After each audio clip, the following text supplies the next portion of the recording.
Good morning, good afternoon, or good evening, wherever you may be. I'm your humble host, Mr. David Null, also known as Hawkeye Feathers, and I greet you with the love and the honor of the infinite creator. And I do continue to pray that each and every day that each and every one of you will continue to learn how to accept and receive the knowledge, the healing, the wisdom, and the many blessings from the universe. And so, with that said, happy 1201 on March the 2nd, 2022, with all the twos and twenties and twos. Hey, brother.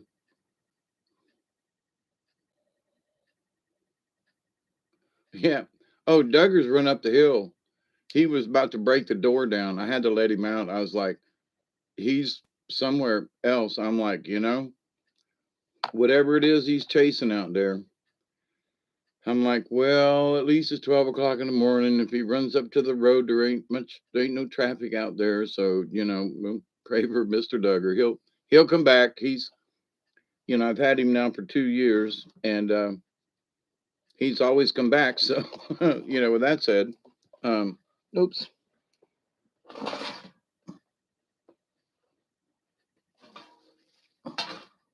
Well, I just dropped something there. Where'd it go?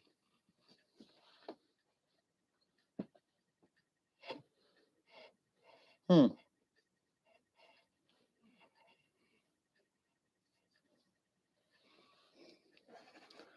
But anyway, uh, I was watching something earlier today, and is one of me sometimes. There are subjects that, um, my spirit guides will dump in my head and roll around in there for a little while, a couple of days, sometimes weeks or months. But um, there are a lot of folks who are trying to find that, find their footing to make sure that they're headed down the right road or in the right direction or something. And so I've talked about these subjects before separately, like 4 or 5 or 6 hours at a time, right? As far as honor, courage, wisdom, and faith, right? Now, it got brought back to my attention, though, today, and I thought that you know, sometimes spirit works in them strange ways, like you see it in a story or you hear it in a poem or something, right? And that was sort of the instance today. And it was like, if without honor, we have no honor. And I was like, what? And it was sort of like a samurai kind of thing, So if you're going to honor your samurai tradition or your upbringing and whatever, then you must uphold the samurai tradition. Otherwise, then you dishonor the tradition, you dishonor the samurai, the name, the family, the house, and most of all, you dishonor yourself. Now, that's samurai kind of that. But to the point, though, um, one of the things that I have noticed over the years is that, I still talk about my granny, right? My grandma Mary, my granny, and all the things and how kind she was and all that kind of stuff. And the time she spent with the kids in the neighborhood and fishing with her great grandchildren and um how great our memories of granny were, and what she passed on to us, my elder, right? From my clan, my tribe, right? So we look at folks today, and a lot of times there there is no elder. There I've become the grandpa, right? I'm become the elder of the group, and I rarely get used as a grandpa. Okay, just so I'm just ain't a bitch. It's just reality. But in that though, where I would have driven 300 miles one way to go see my granny for the weekend, that's not necessarily the same case with today's, not just my family. I'm not talking about mine. I'm talking about other family members. Well, that's 300 miles away. Well, what would I do that for? Why would I go see my grandma, or their parents for that matter?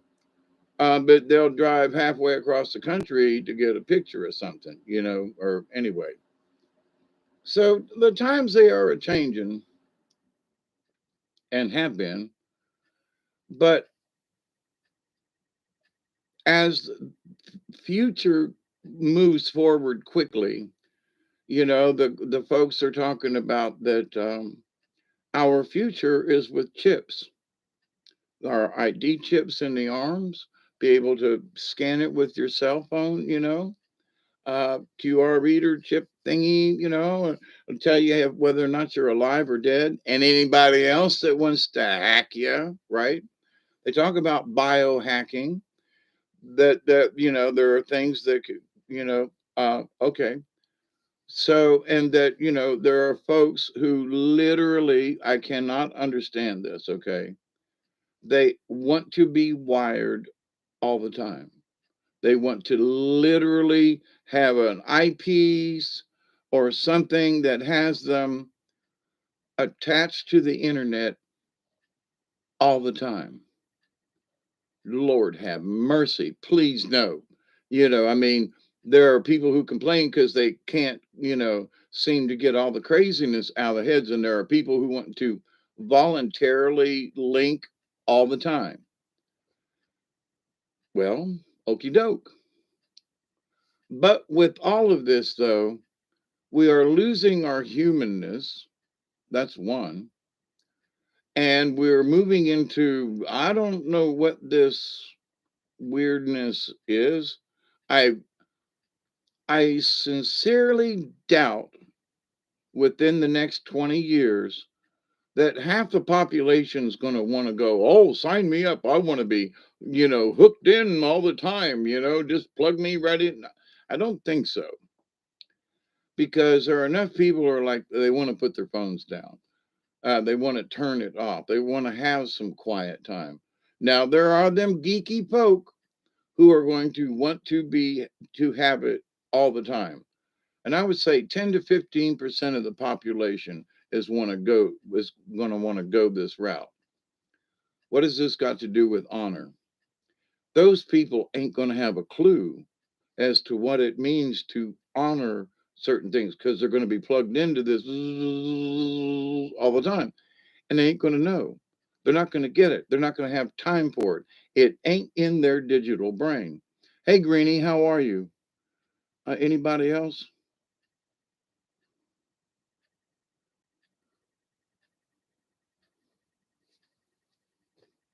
Yep, cheers right back at you. So, but anyway, in honor, so to honor ourselves, is that actually the honorable thing to do? Is to put a chip in us? I mean, all right, give me a dog tag. I'll wear that, all right, for an ID or whatever. Um, a bracelet, okie doke. But a chip, no, they're gonna have to hold me down, and then I might cut it out myself. I have done crazy enough things, with cutting out fish hooks and things out of myself. So, a chip, I'll pop that puppy out. Honor, though, does it honor ourselves and our own spirit, our own nature? And the answer is no. But the biggest thing is, does it honor our heritage of who our parents were? Okay, so I was adopted and I was this and I was that. Okay, but I still have the heritage of those people who raised me. I still have that. I finally met all my brothers and sisters this last summer.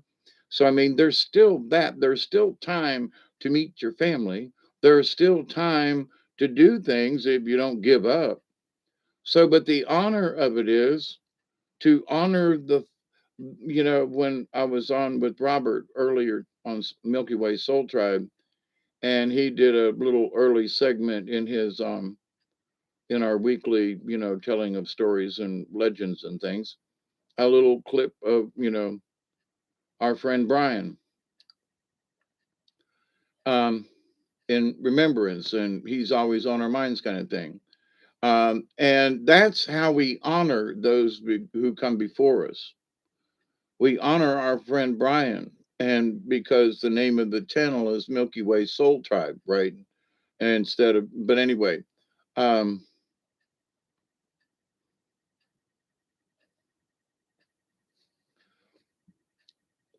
well, David, that was just TMI. Be sure to use that towel in the right place. You know what I mean? But so, but with the honor of our past, the honor of our elders. So, with native tribes, with other cultures, was important to know to honor our elders, honor those who have come before us, and to honor their spirits. And that just ain't there as much as it used to in a lot of places. So in the spirit journey, though, as one of those four, not the most important things, but for folks who are trying to understand, where do I start? What do I do? You start to understand and study about what does it mean to honor yourself, to honor others, to honor, uh, the earth, to honor plants, vegetables, to honor, just cogitate on that a while. Because as you get older, I'm 69 and a half, got to keep that one going. Um, but I'm still finding subtle little ways that, like, ooh, that's included in my prayers of honoring something. But yeah, okay, I recognize that by itself to honor it in the universe, right? So folks just like, well, honor, yeah, okay, honor your father and mother, yeah, yeah, yeah, yeah. Well, it ain't a commandment, but it kind of sort of to learn honor. That means to not be over prideful or just it covers a lot of stuff. So start cogitating on the word honor. The next word up is like courage, I think. Honor, courage, wisdom, and believe, and faith. So the next, and these aren't necessarily in any particular order. They all kind of sort of work together. But if you're like, what am I going to do on my spiritual journey today? Well, I'm going to meditate on the word honor, or I'm going to just ask Creator to my spirit guides or whatever to show me whatever I need to learn about honor in general, people, plants. Just the next one is courage. Well, if you don't have any courage to study it, if you don't have the courage to want to learn about honor and respect, oh, respect is in there with honor, okay? Respecting without, so the word honor is being respectful, being honorable, being truthful, right? Being decent, honorable. And so it's not just about, okay, Your Honor, boom, hit the gavel. Um, it has a lot to do with a lot of other little idiosyncrasies.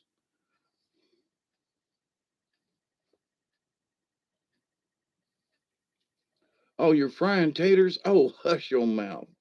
I wanted to do them earlier, but anyway. So we got 4 minutes, 4 to 20, and for those of you who remember, smoke if you got them. But so with honor is respect and honesty and truthfulness and so honor is not just as well as a word. Nah, there's a lot of other stuff. Now, courage. Well, if you're on a spiritual journey, you got to have the courage to acknowledge it. You got to have the courage to tell yourself, hey, Hawkeye, I'm on a spiritual journey. Yeah, I know. Well, then quit using the F word all the time, which I was doing a lot. And I realized I just don't, sure, I can say whatever I want to, but, oh, honey, I can smell them onions and taters cooking right now. Oh, hush, Barry. Um, with some garlic in there. Hey, project.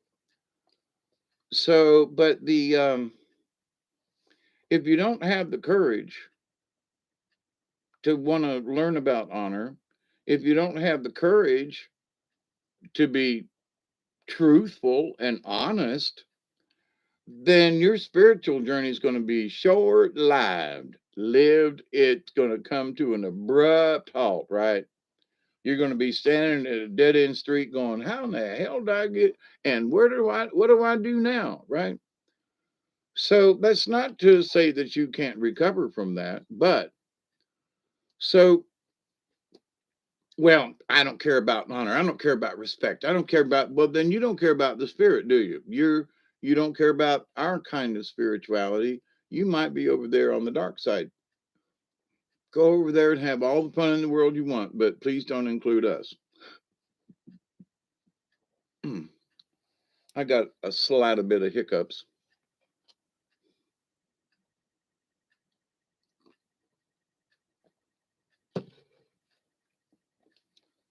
So, courage. Courage to be on the red road. Courage to stay on the spiritual path. Courage to, no matter what anybody else says or thinks, that you're going to do the best that you can, right? And now it doesn't mean that you can go down this direction and find out, well, I thought this was the answer, but maybe not. You got to turn around and come back a little ways. You got to backtrack. Um, Sometimes when you're down in the swamp, you think you can go through and you get pert near all the way through, and then you got to turn around and backtrack because there's something in the way and you just can't quite make it.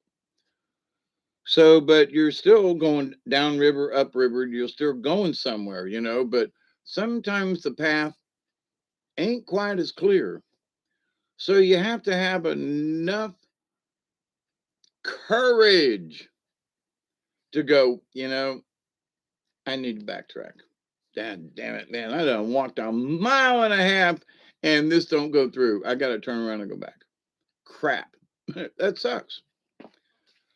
But at the same time, sometimes you don't have, there really isn't another choice. You're hiking around and something happens. There's, a rock slide, a tree falls across the trail, something. And by golly, it ain't your fault, but you just can't get through the way it's going. So you have to have the courage to not give up. Now, it may be that you say, well, I can't climb over this huge old tree, right? So you have to have the courage to be able to make decisions, which brings up the next word on the list, which is wisdom, right? So wisdom takes practice. It does. There are some folks I have seen who make the same damn mistakes over and over and over and over again, and they ain't learned squat. I keep praying for them, go, well, okie dokie, I hope one of these times you catches on, it catches on. But the wisdom is in that, and you just got to go out and do stuff. You have to learn. You have to. You have to study. And you have to study all kinds of stuff that might not seem pertinent at the time, but that you have to be able to listen and hear. I did a video about that, listening versus hearing, and the two of them put together is what you need. And the two, listening and hearing, is what gives you the wisdom. Because after a while, you go, well, I listened to this guy and I heard what he said, and that don't make no sense. Then I listened and heard this person over here, and this lady over here gave me a recipe, and it works great. I mean, I have gumball soup with a sweet potato bread. I mean, it's delicious. Sweet potato bread? Do they make such a thing? But anyway, but the wisdom comes with practice. The wisdom comes in walking the road. The wisdom comes in seeking the knowledge and finding the truth, learning about honor, learning courage, because for every step you take, it requires courage to take the next step and not just stop and freeze in your tracks and quit, right? So, in your spirit journey, however you want to take it, however fast you want to go, these four elements are going to show up. And the next one is faith. So you say, well, okay, I'm going to learn about honor. But um,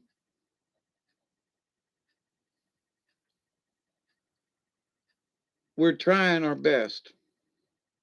If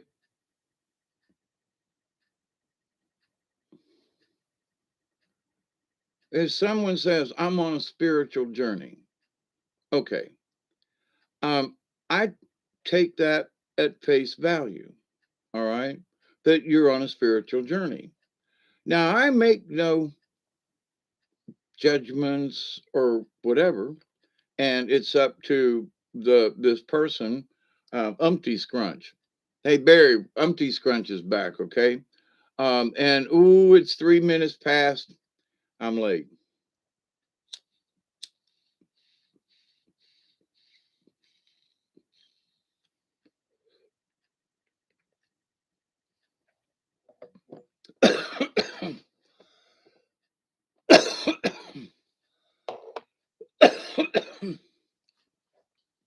So me and Umpty Scrunch are having a conversation. And Umpty says to me, listen, I've been scrunching for a long time. That's why they call me Umpty Scrunch. I've been scrunching for a long time. And, I think I'm doing okay, but I'm not quite sure. There are times when I just want to give up, you know, but I'm on this spiritual journey. And I look at him, I say, well, that's really good for you, Mr. Scrunch. And I'm umpty ump for you to do it, right? So, because Humpty Dumpty sat on a wall and Umpty Scrunch had a great fall. I'm, I'm sorry. Barry, I can hear you laughing. um, so, yeah, we're Umpty Scrunching. You know, hey, Travis, what's up?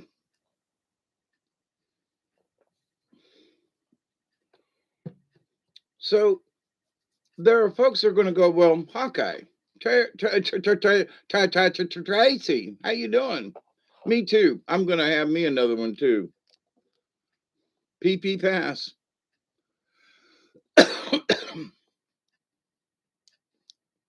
Now, I do pray every day that everybody will continue to learn how to accept and receive. I really do. But they don't have to. It's up to them. If you want to go to church or not, if you want to study Jesus or not, if you want to study the Buddha or not, if you don't want to study anything, that's fine. If you just want to go outside and and count the leaves on the trees, and there's nothing wrong with that neither. But as I said in my brief description in the title of this, is that there are many facets to this, to the road, to the spiritual journey. So, um,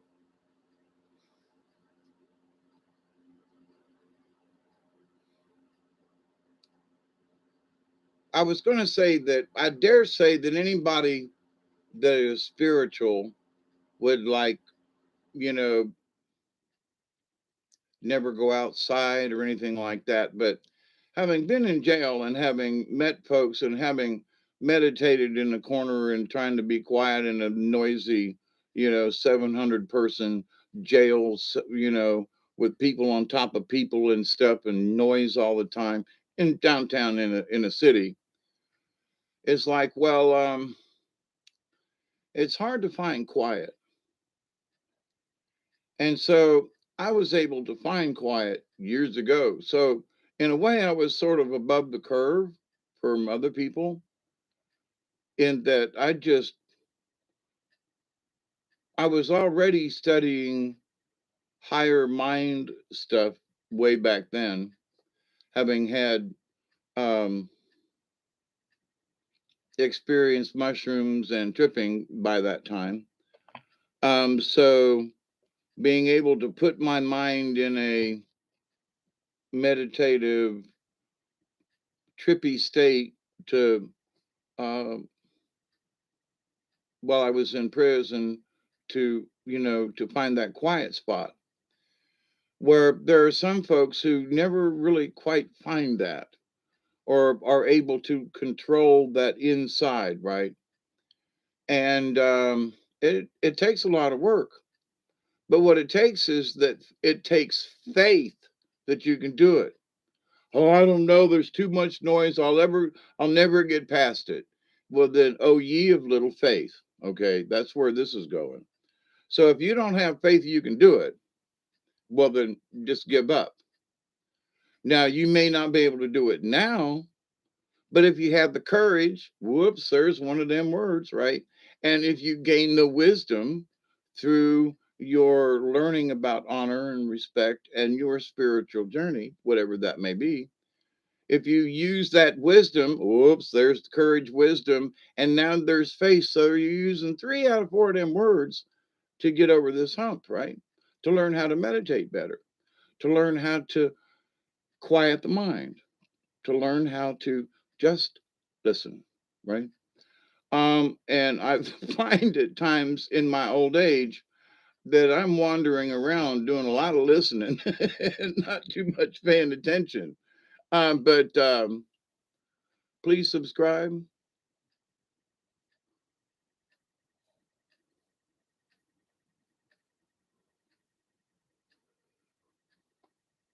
to be one with yourself can be the hardest journey ever. Yeah, and here's the thing, Tracy. At different points, hey, baby, how are you, Michelle? Cosmic hugs. Here's the thing: at different stages in my life, uh, at 69 and a half, I have to keep throwing that in there. Um, that you will find yourself that the journey doesn't stop. So you're to be one with yourself, and then later on you go, wait a minute, that one me has changed. I'm still one with it, but something's altered. And it's sort of like receiving updates or upgrades on a program that you running or something or an app. Oh, here's an upgrade and something. You go, wait a minute. So it's not really hard, but there are updates. Good, Tracy. Yeah, there. When I got into 51 2, there was a period where I was like, some bitch, you know, I'm almost double nickels, and you passed double nickels. So, but the idea though that um, um, um, um, um, not everybody goes through these different stages, right? But for me, some of them had been rather abrupt. But sometimes it's just like this is springtime. Um, you know, we got together and rented a backhoe and did all this landscaping, and I haven't taken pictures yet. I'm working on it, trying to see if I can do a live feed, but I got my camera out right over here, so I'm at least gonna videotape it. I just bought a mountain bike. Yeah, there you go, Tracy. I have issues with because of my lower back. I mean, really bad issues. And but I still keep going. Like, we did all this, pushing over these nasty little privets and stuff, and land clearing and pulling down huge wads of grapevine. And there's a lot of litter on the ground.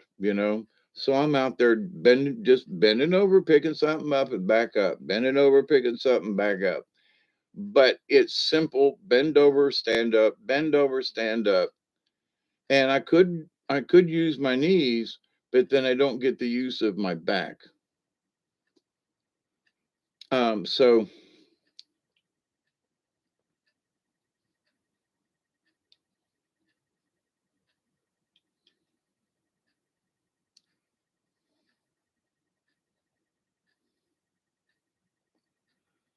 a 1500-watt motor. Okay. I was thinking CC, watt, watt, watt, watt, watt, electric. Cool beans.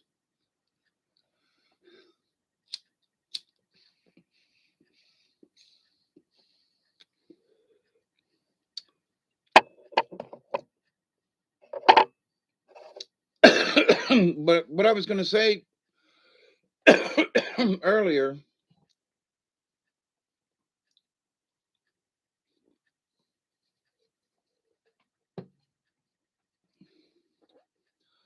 most people who find spiritualism also find nature. I mean, when I was in jail, I close my eyes and I'm thinking when I was on float trips on the river, in an inner tube. I'm thinking of swinging, in a hammock in a light breeze. I'm thinking of birds and stuff. I'm not thinking about traffic or the bars slamming or. So you choose what your brain wants to listen to, right? And you have to concentrate and you have to use your imagination in that everything else is gone. But here's the thing, meaning noise. But if you don't have the faith that you can do it, nor the courage to try, then wisdom is not gained. Now, there is no dishonor. Okay, there's that one word that kind of stays over here by itself, but it's really important to the other three because you have to honor yourself and go, wait a minute, am I honestly, here's the honor part, am I being honorable to myself and am I really trying? Or is there a part of my brain over here that's just going nutso and I'm bitching and complaining, well, I can't do this, it's too hard, you make up excuses. So are you being honorable to yourself in that you're telling the truth?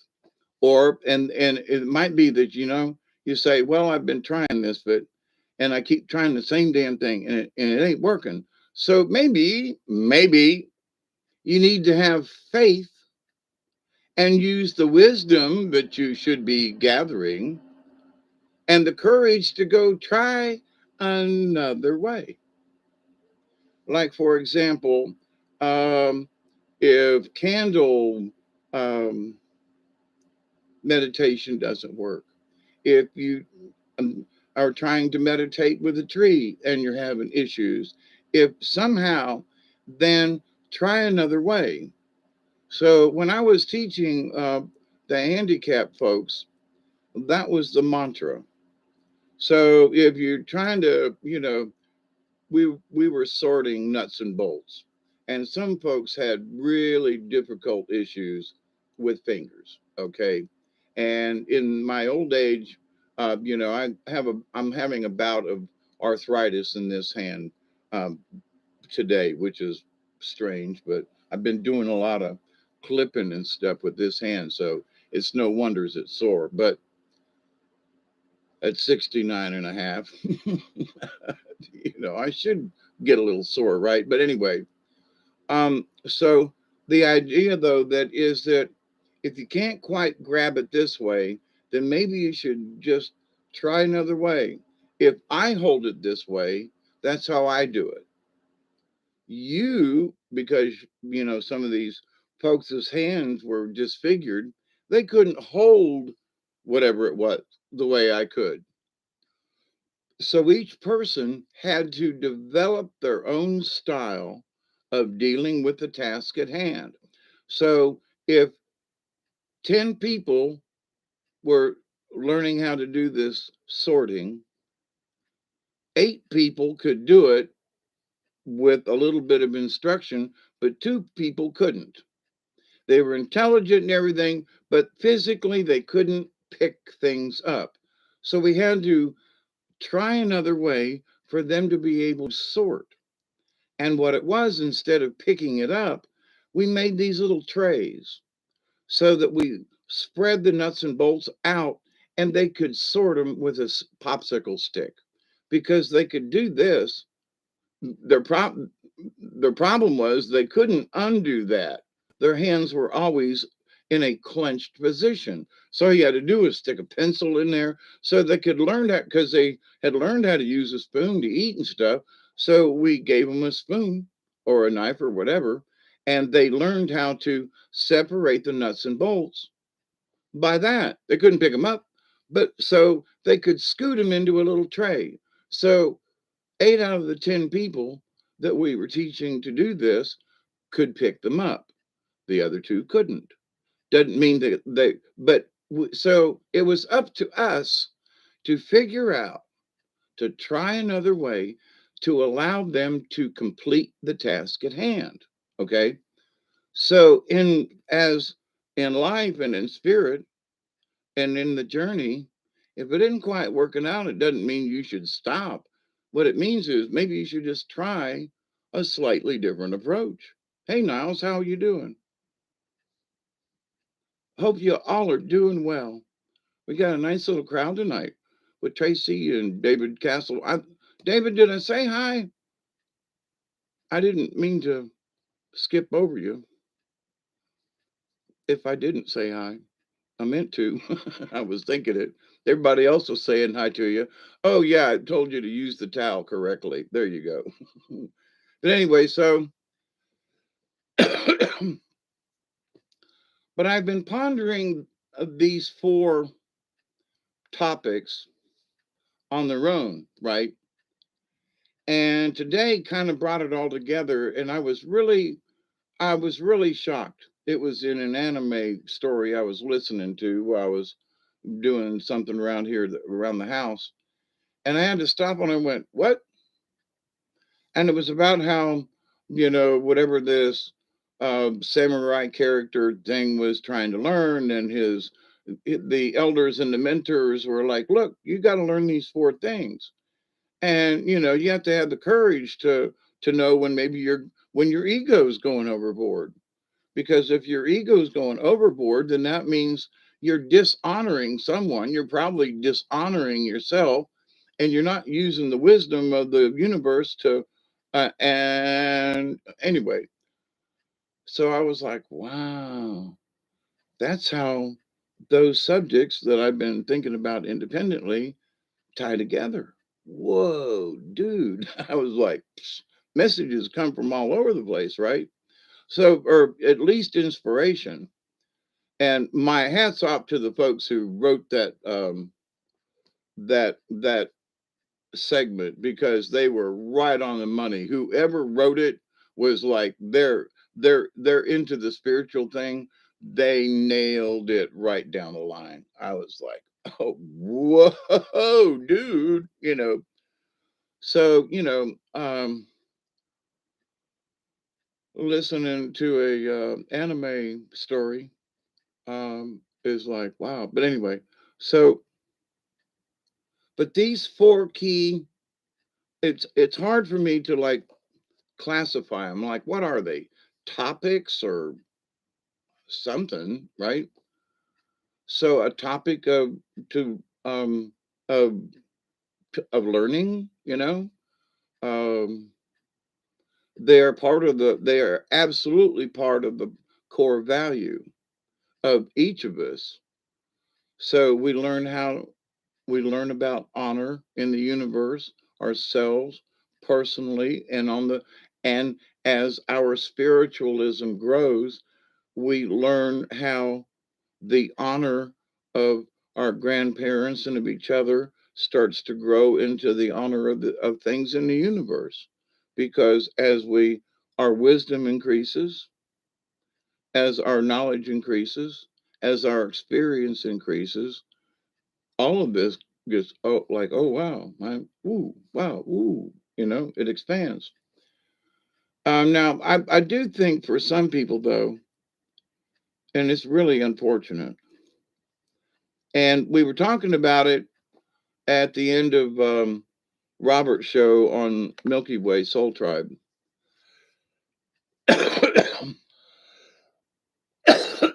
about suicide and Miss Delaney, and we have talked about suicide here before.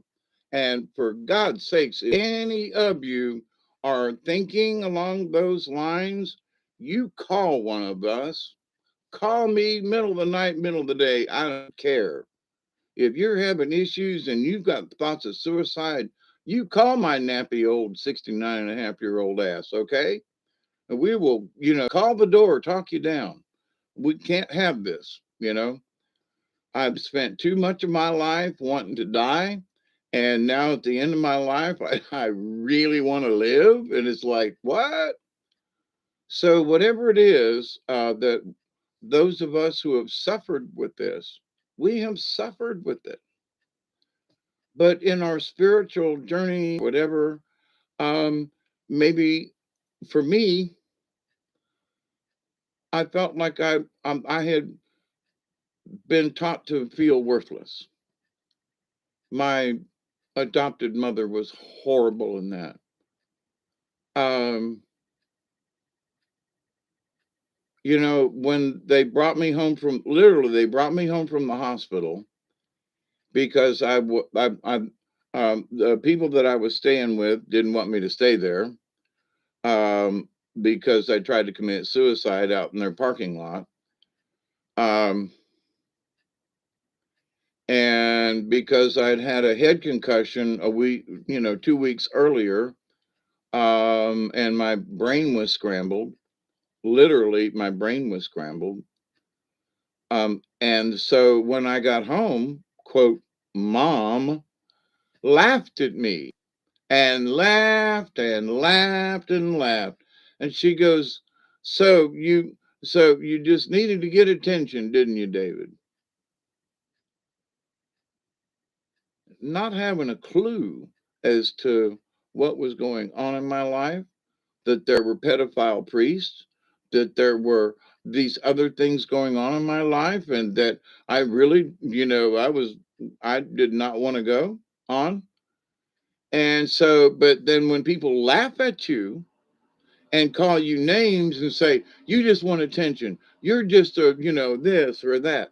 And no, I mean, I was seriously hanging from that basketball net thing. Problem is, it kept going like this and bouncing. And that was not how I envisioned. I thought it was just going to be clean and quick and not bouncy. But anyway, if any of you out there, or if any of you hear somebody that's having issues, you have them call me. We're going to have a chat. No, we'll figure it out. Okay. Because I did. And I didn't think I could figure it out. There are other people who have made it through these issues because they decided to have the courage to figure it out, to have the faith in themselves. Oh, I can do this. Well, I don't know. It's going to be really tough. Dave, you're just such a wimp and you do this for just for You're just doing this to show off or whatever. Not really other folks not knowing I was really having seizures, not knowing I was really having mental issues, not wanting to hurt anybody, but whatever weirdness was going on in my head, I wanted it to stop. And when it doesn't stop and you can't stop it, and they give you medicine that makes it worse to try to help you stop it, and then one thing leads to another, and then you end up wanting to just blow your brains out. My issue was I didn't, whatever I did, someone was going to have to find me. And what kept me from offing myself was I didn't want somebody to find me. Well, if I go out in the woods and get lost and a bear eats me, meh. But to off myself hanging, somebody's going to find you hanging. And what's that going to do to the person that finds you? You blow your brains out or whatever. There's blood everywhere. Somebody's going to have to find you, clean it up, whatever. Um, yeah, moose, self esteem, absolutely. I need to die to feel alive. Nobody wants to commit suicide. They just want to express themselves. Niles, I wanted to die. I wanted to die because of what had happened to me. I wanted out. And there are people that have had rape, uh, sodomy, other things. They don't want to remember it. They don't want to get over it. They want out, like I did. Okay.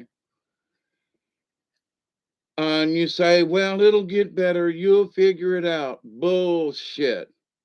I can still feel that priest's hands on me, after 50 something years, right? No, no, it does not go away. So, to a woman who's been raped or to a man who's been raped, I wasn't, it was a date rape. It's hard to explain. Um,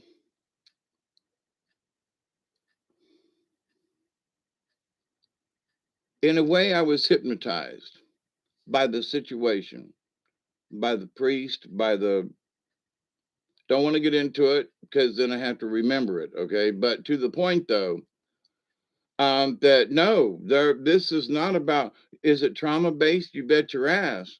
But I want it out. I did not want to be here to ever have to remember it ever again.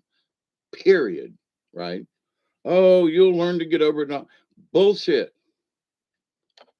But see, that's where the courage comes in. Nobody could give it to me. Everybody could talk about it, but the only person that could get up the courage was me. The only person that gets the courage up is you, me, you, us, the one.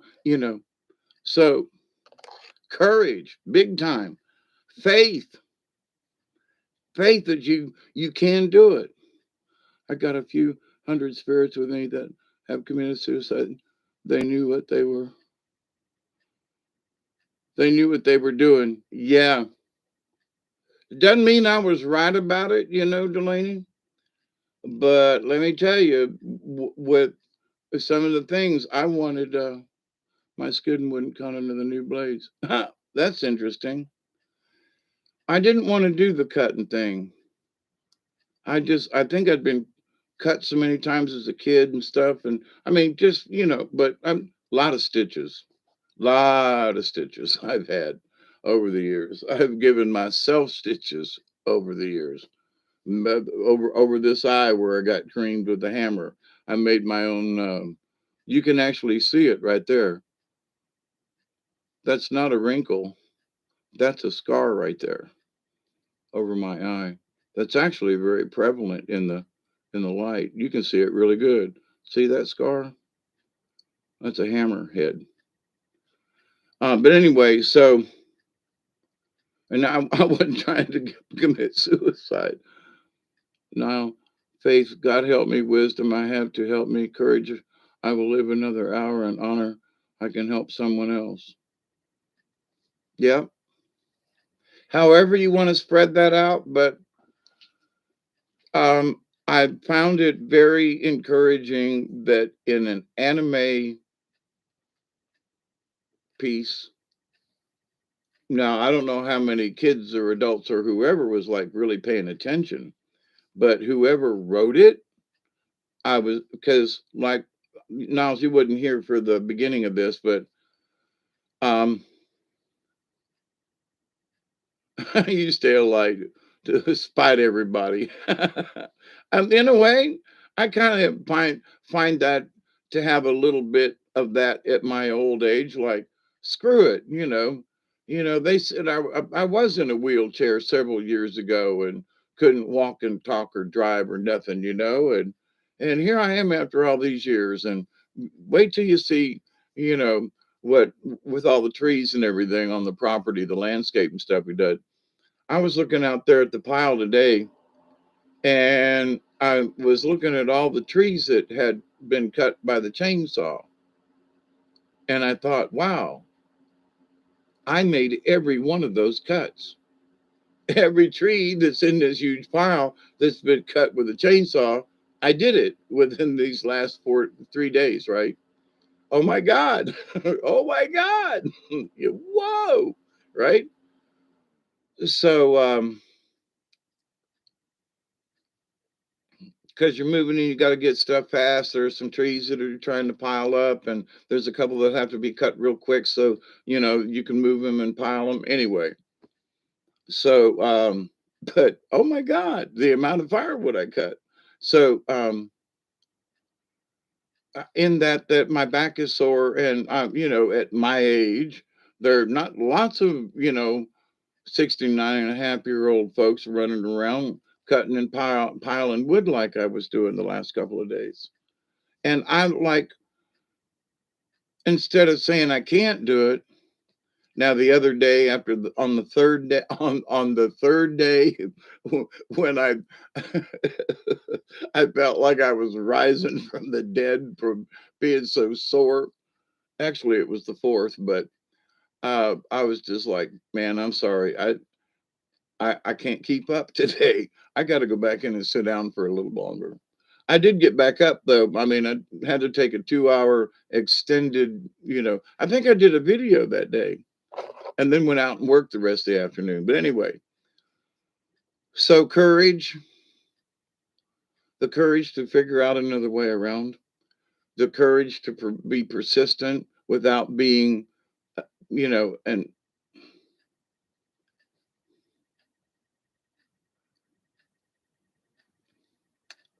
well, I was going to say, learn to be persistent without being an a-hole. But sometimes you have to kind of sort of be an a-hole sometimes to get certain people's attentions. And as much as I don't want to go up and slap anybody across the face, the old farmer and the mule thing with the 2x4.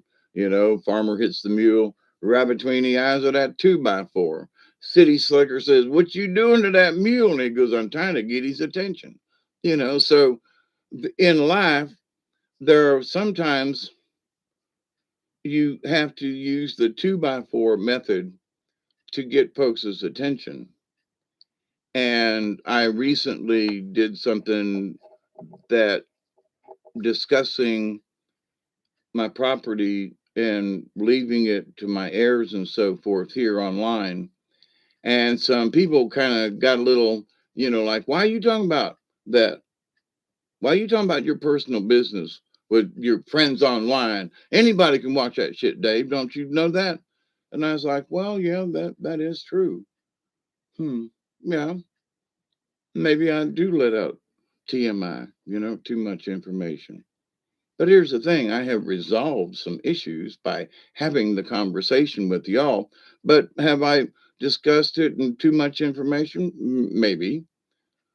But here's the thing, there are people who have, there's an app that you can literally pull up a picture. Somebody sat out here in the front yard and took a picture of my house. Like, I want to know when they did it. I want to know when the hell they drove down here, took a picture of my house. It's on the internet. It's got the dimensions of my property. It's got what it looks like. It's got a description. And I'm like, where the hell did you get this? Well, it's just common information because, it's listed into this. And like, what? What? I'd have to go to the county to get this information. Oh, they got 3D pictures and this and that. And I'm like, what? And anybody can pull it up on their phone and see what the front of my house looks like. I mean, from right out there in the yard, not from up at the top of the driveway, because you can't see the house from the driveway. I mean, from the road. So this idea that somehow I'm, I'm supposed to be private is bullshit. Because without my knowledge, I ain't private. You've got this app that you can look at what my house looks like down this, down the 2-lane track and into the woods to see what my house looks like. Some bitch. They don't have a current picture, but that's not the point. They came down here and took a picture of my house, and now it's online with the description of my property. I mean, the north, south, east, west, blah, blah, blah, blah, blah. It's dimensions, the length, the description of my property. And I'm supposed to somehow be worried about my privacy? Just saying. You know what I mean? Just saying. Seems like without my knowledge, my privacy was given up a while back, like years ago. So this idea that somehow I'm giving out too much information, I can understand about my family and my granddaughter and stuff, but I want to resolve things. So I was looking back on some of the discussions that I've had online with y'all about my quote issue, and I realized that whether I don't think I was doing it on purpose. I was literally just having a conversation because I would like to resolve this, right? Looking for inspiration here. But I think what it amounted to it being my discussion online was sort of like the farmer with the 2x4 and the mule. It was sort of a back asswards way of like getting somebody's attention somewhere and get the ball rolling. Like, I ain't getting no younger here. I really do want to resolve this. And if I have to get online and tell everybody across the freaking world, then come see me and let's fix this. You know what I mean? So, but at the same time, I really don't have the right to do that and air my dirty laundry and that kind of thing. Okay, I understand that. And but sometimes we got to use a 2x4 is the point. Maybe it's sometimes you have to drop your drawers and moon somebody, you know what I'm saying? To like get their attention. You don't really want to hurt anybody, but you might want to, you don't want to slap them, but you feel like it. You don't really want to hurt them, but you want to kick them in the shins. So, but sometimes it's us and ourselves, that conversation with the id that needs the kicking. Oh, yeah, well, I really need to work on this. And you don't, right? Whatever working on that is means to you, right? In your um,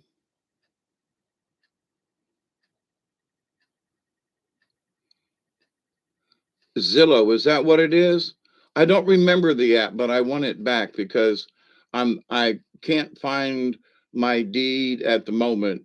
And now that we've cleared out down to the property line down here, I want to get my compass out and take a bearing so I know where through the woods, because I can't find any of my previous markings on any of the trees that marked where the property line was before.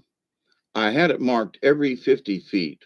I think it was. It might have been 25 feet. I literally took a 100-foot tape measure, and on the trees, I stapled these little pieces of stuff and wrote what the distance was and stapled it on the tree. And they were in different colors. So, and also it marked the property line. So as I went down the property line every 25 feet, I'd put another one of these little, it was sort of like foamy kind of stuff.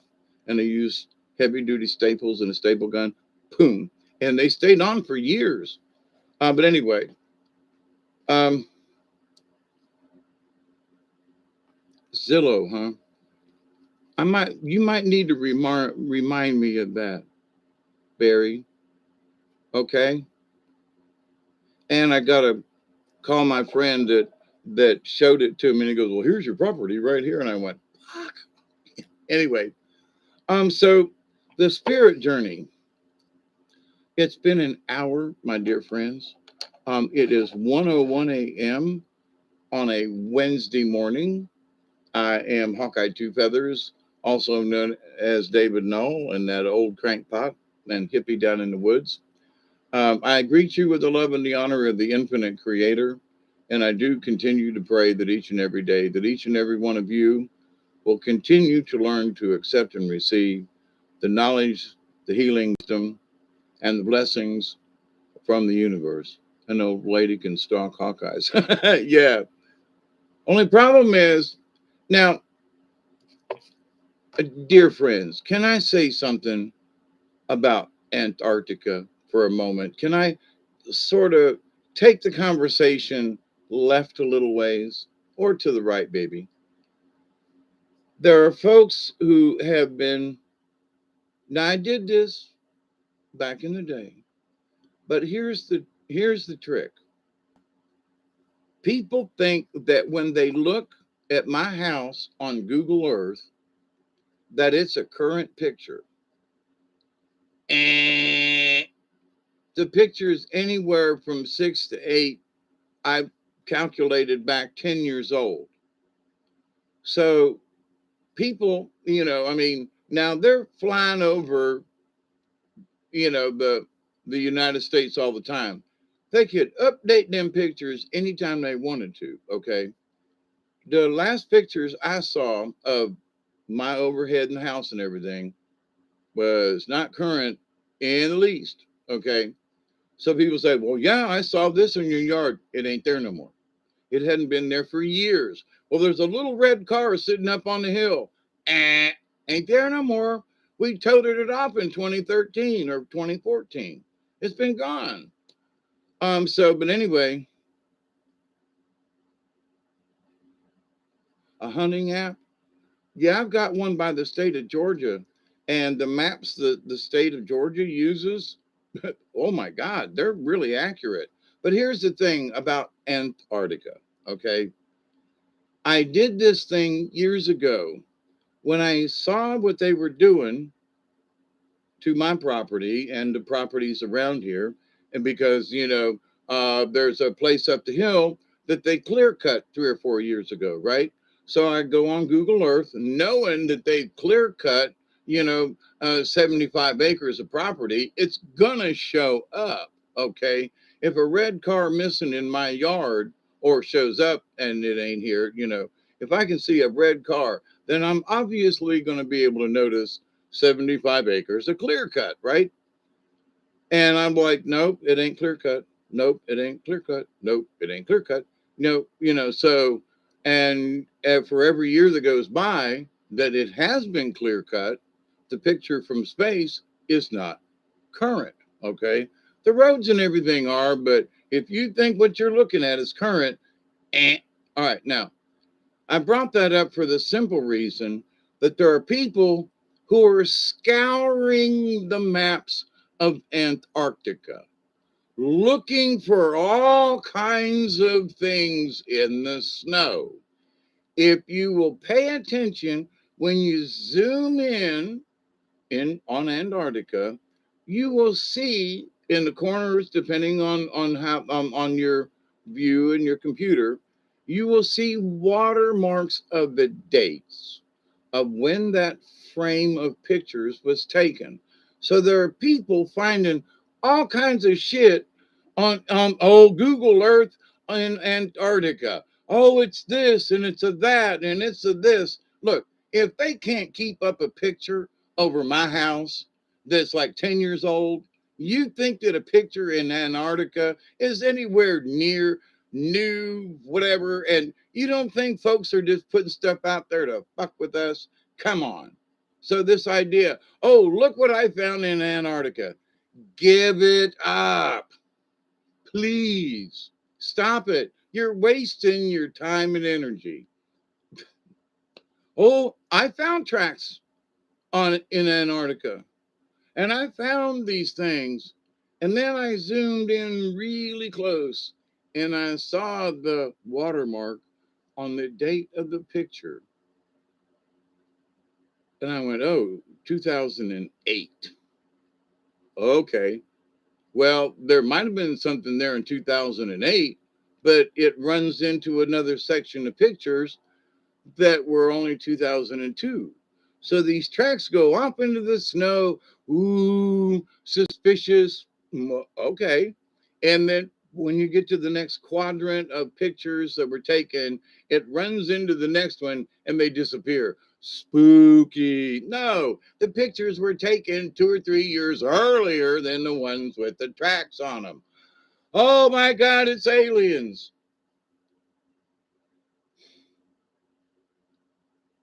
Use just a little bit of common sense, please.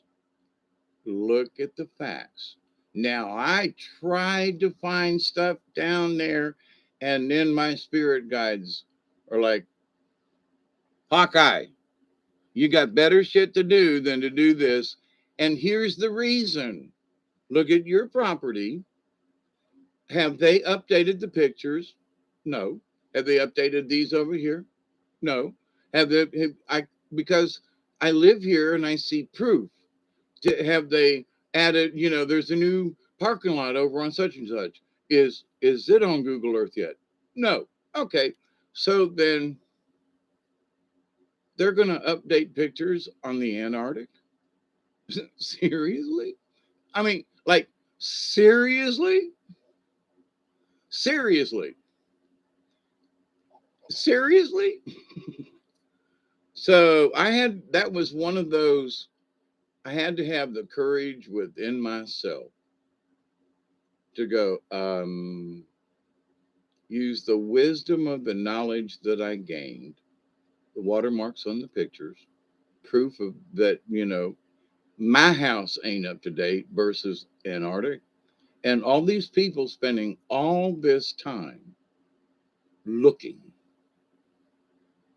Now, conversely, if you want to look at something, because they ain't going to show you what's down there, no way, go look in the desert, okay? Go look in areas where there are deserts and things, like over in Africa and Egypt and stuff like that. There's stuff out there in the desert. They don't, because it's covered by the sand and stuff. It ain't like Antarctic, okay, where there's snow and blowing winds, and they just want to fuck with people by not, they don't want to fly. Never mind. But so for all the people who are out there trying to look what I found on Google Earth in Antarctic, please don't encourage them. Please. I mean, really, just stop and think about what I said. Go look in the deserts. Go look in desolate places on Earth.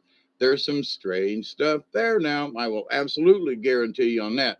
But Antarctic, forget it, please. Go waste your time in the sands.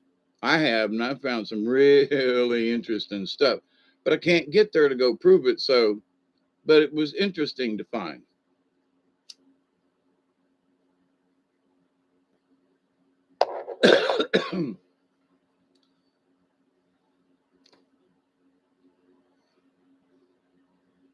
We looked at my property and have more than I thought. I found a giant serpent skull. Yeah, I have found some interesting things around here that, like how farmers have laid out their tracks of pine trees and stuff in weird, um,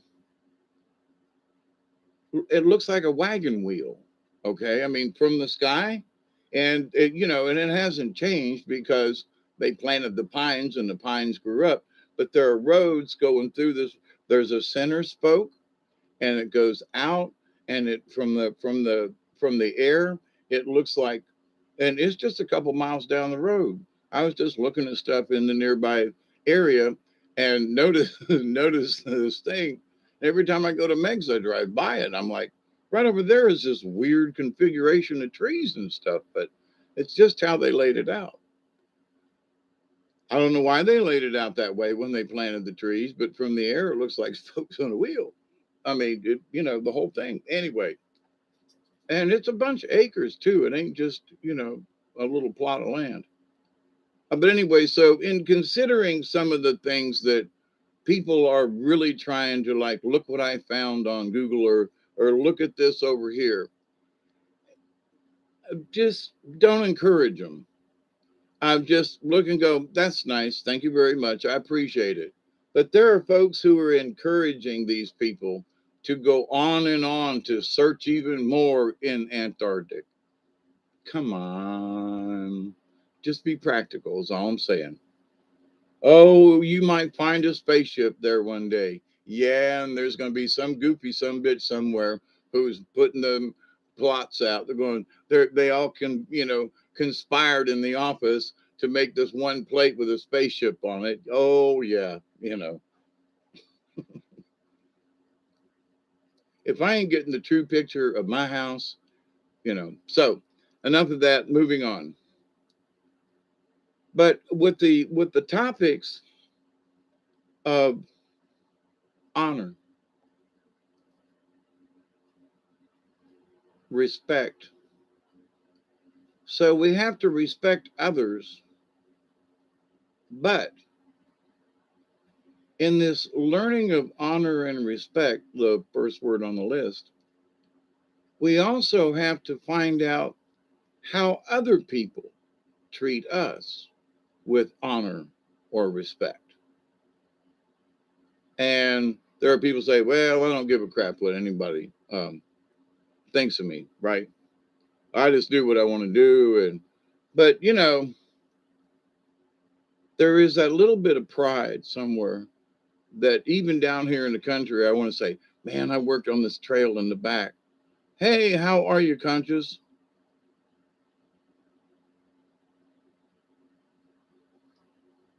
YouTube autoplaying you on my feed.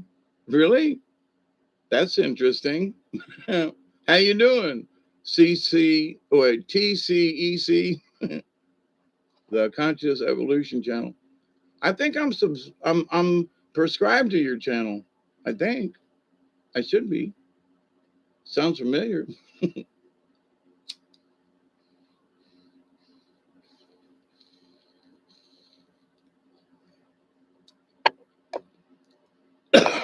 So somebody was asking me about work the other day. I mean, what was my worth ethic kind of thing? And I was like, moving north in a week.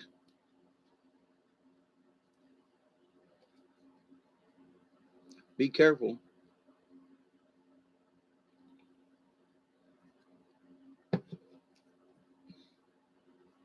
And good luck with all of the move. A lot of stuff in that. But so the honor and respect thing,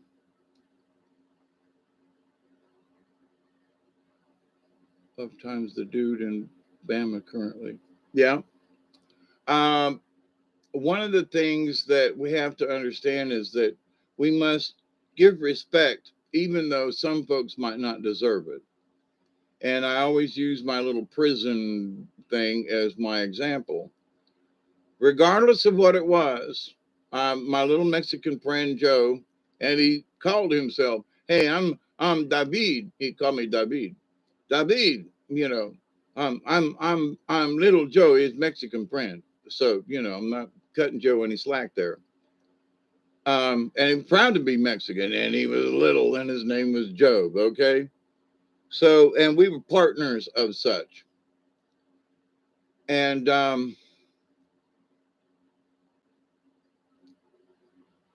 you know, his view of life and my view of life were quite different, but we learned to, you know, cohabitate in our jail cell. We worked together in the kitchen. I mean, it was like 24/7, you know, same jail cell, same kitchen, same this, same, you know, I mean, work together all the time, 7 days a week. Um, and that had something to do with respect. So me and little Joe was like, yes, sir, boss man. So no matter who the guard was, if he was a peon guard and he was just there for like weekend shift or fill in or whatever, or if it was the lieutenant from down in the office coming through the kitchen, it was always, yes, sir, boss man, no, sir, boss man. And I mean, until the minute I walked out of that jail, I maintained that. And I didn't say it with any kind of, you know, it was, yes, sir, boss man. Hey, Dave. Hey, no, we want you to do this over. Yes, sir, boss man. And I go do it. Blah, blah, blah, blah. Yes, sir, boss man. Or, hey, no, you got that done yet? No, sir, boss man, but we're working on it. Let me know when you're done. Yes, sir, boss man. It was always like that. Always. The year I was in there, always like that. Why? Because they are the boss. You have to show that respect always, whether you agree with them or not. There was some, I've told this story about, you know, Mr. Muffet, the guy that got me busted in the population, and how Sergeant Castleberry went down 2 days later and yanked me out of population, which is like not supposed to happen ever. But to the point, though, as much as that guy was an a-hole to me and tried to get me busted in population several times, what he had against me, not a clue. But to the point that I held my cool, and he got busted and put on 2 weeks suspension, which was worse than 2 days in population for me. But it's the courage to stand up for your own convictions, which I maintain my own personal, like, you can't touch me. You can't touch me. You can't touch me. Where's Michelle when I need her for do do do do? No, that's wrong.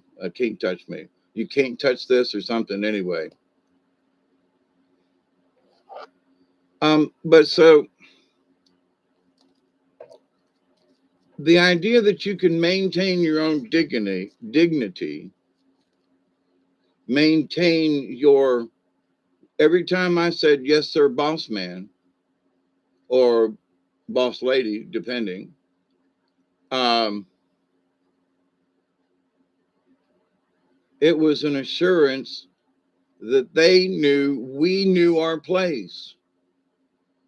Oh my goodness, it is. It's 119. This is Wednesday morning, isn't it? On 3/2/2022. Welcome to a middle of the night sort of conglomeration of thoughts and chit chats. Hammer time. It's about time for me to change hammers. Man, you can really see that scar over my eye. Big time where that hammer hit me. I mean, it laid me open. Fire in the hole.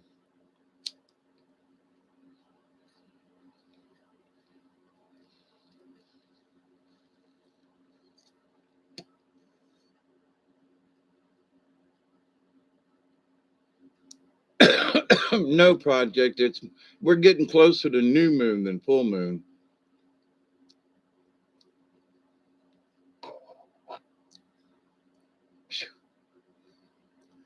That needs emptied and cleaned. But so anyway, with the honor and the respect.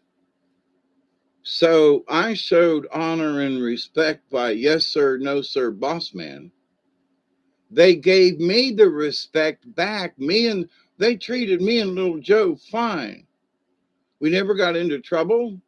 Now there were times where under our breaths we were going that motherfucking John, you know, but but in the light of day it was always yes sir, no sir, boss man, right? So, but they respected us for the stance that we took, that we always treated them yes sir, boss man, no sir, boss man. It ended up being mutual. So after a week or so, they were like, "Yeah, okay, no, all right, Joe, little Joe, blah blah blah," But then after a while, after a couple of months, and then after 6 months of being yet still, yes sir, boss man, no sir, boss man, almost almost like a Negro slave, we maintained it. But then after the several months, they gained respect for us by us always being respectful and not trying to create a fight or whatever. See, so it worked out. We didn't have to kiss anybody's ass, but I mean, if the boss man said do it, you're in the jail as part of the. You got to do it, right? None of it was really too unmanly or whatever, but there were times where it's just like, can't you get somebody else to do it?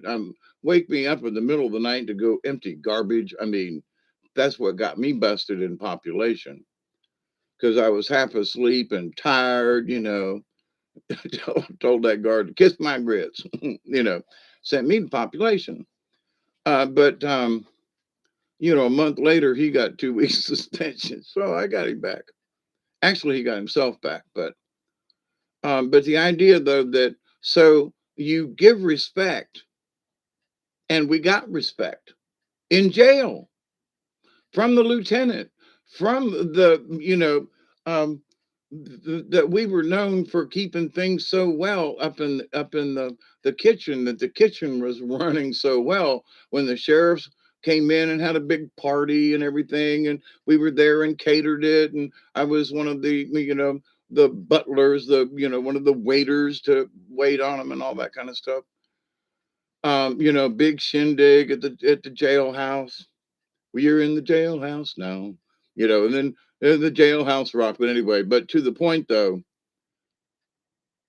even the warden of the jail knew who I was and who little Joe was in the kitchen because we kept the kitchen running.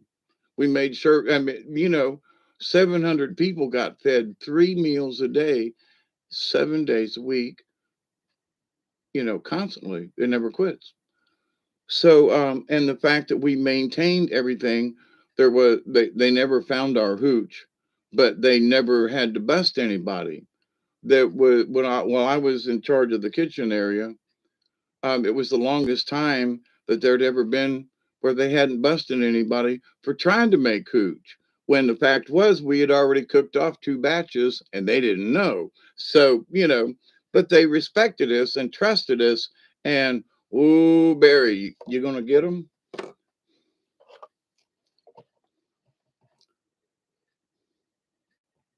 So, but anyway, enough of my um, jailhouse stories. But here's the thing, to be honest and truthful, which I am, um, that I reported it too. We got rid of them there. Um, how do you give respect and then get respect? That's how. When you're, for example, um, for me, working in the theater industry, for example, I mean, if you're inviting people in, you have to be courteous, right? You have to be courteous to your guests. If you work in a shop or a store or something, and you're encouraging people to come in, you have to be courteous, right? You have to be respectful, even though you don't know them, right? So, and so what I try to do as a customer is go in and be personable and look at the name tag and go, Well, hi, my name's Dave. Hi, Miss Jessie. Is that all right if I call you Miss Jessie? Yeah, it's on your name. Well, thank you very much for helping me today. And if I need any other help, you can help me with that. Well, thank you, Miss Jessie. So I try to be personable with somebody, even though I might never meet them again, right? So instead of being impersonal, you gain respect simply by noticing those things. Well, you look at the name tag and you go, well, thank you, Miss Jessie, or thank you, John, or thank Bob. We haven't said thank you to Bob, BAI, in a while. So thank you, Bob. Hats off. And, perfect time for some coffee.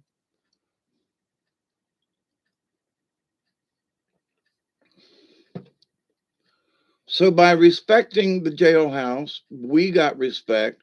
And between them, we honored ourselves by staying true model prisoners, which really wasn't hard to do. It was, you really had to mess up good to get in trouble or just do something stupid, which, why? It was better to play the game because we had our own little TV. We could stay in the kitchen and play cards and, I had access to the freezer and the refrigerator. I knew where all the good shit was. I knew where the steaks were. I knew where I cut the steaks. I knew where the pork chops were. I cut the pork chops. I knew, you know, I knew where it all was. I went in at 130 pounds and came out 165. Buff, muscular, but lifted weights with potatoes and stuff and doing push ups and things. Yeah, I bulked up while I was in there. I ate well, but so by being respectful, by doing a decent job, an honorable job, I myself, why do a job half-assed? It was just as easy just to go ahead and do it right than it was to try to screw up. I've always found it harder to waste time than it was just to go ahead and get her done. Period. you know Go ahead and get her done quick, if and then waste time. But to waste time through the day and blah blah blah and drag it out, I never was one of those kind of people. So to me, I had to be honorable to myself because I didn't want to be that kind of person.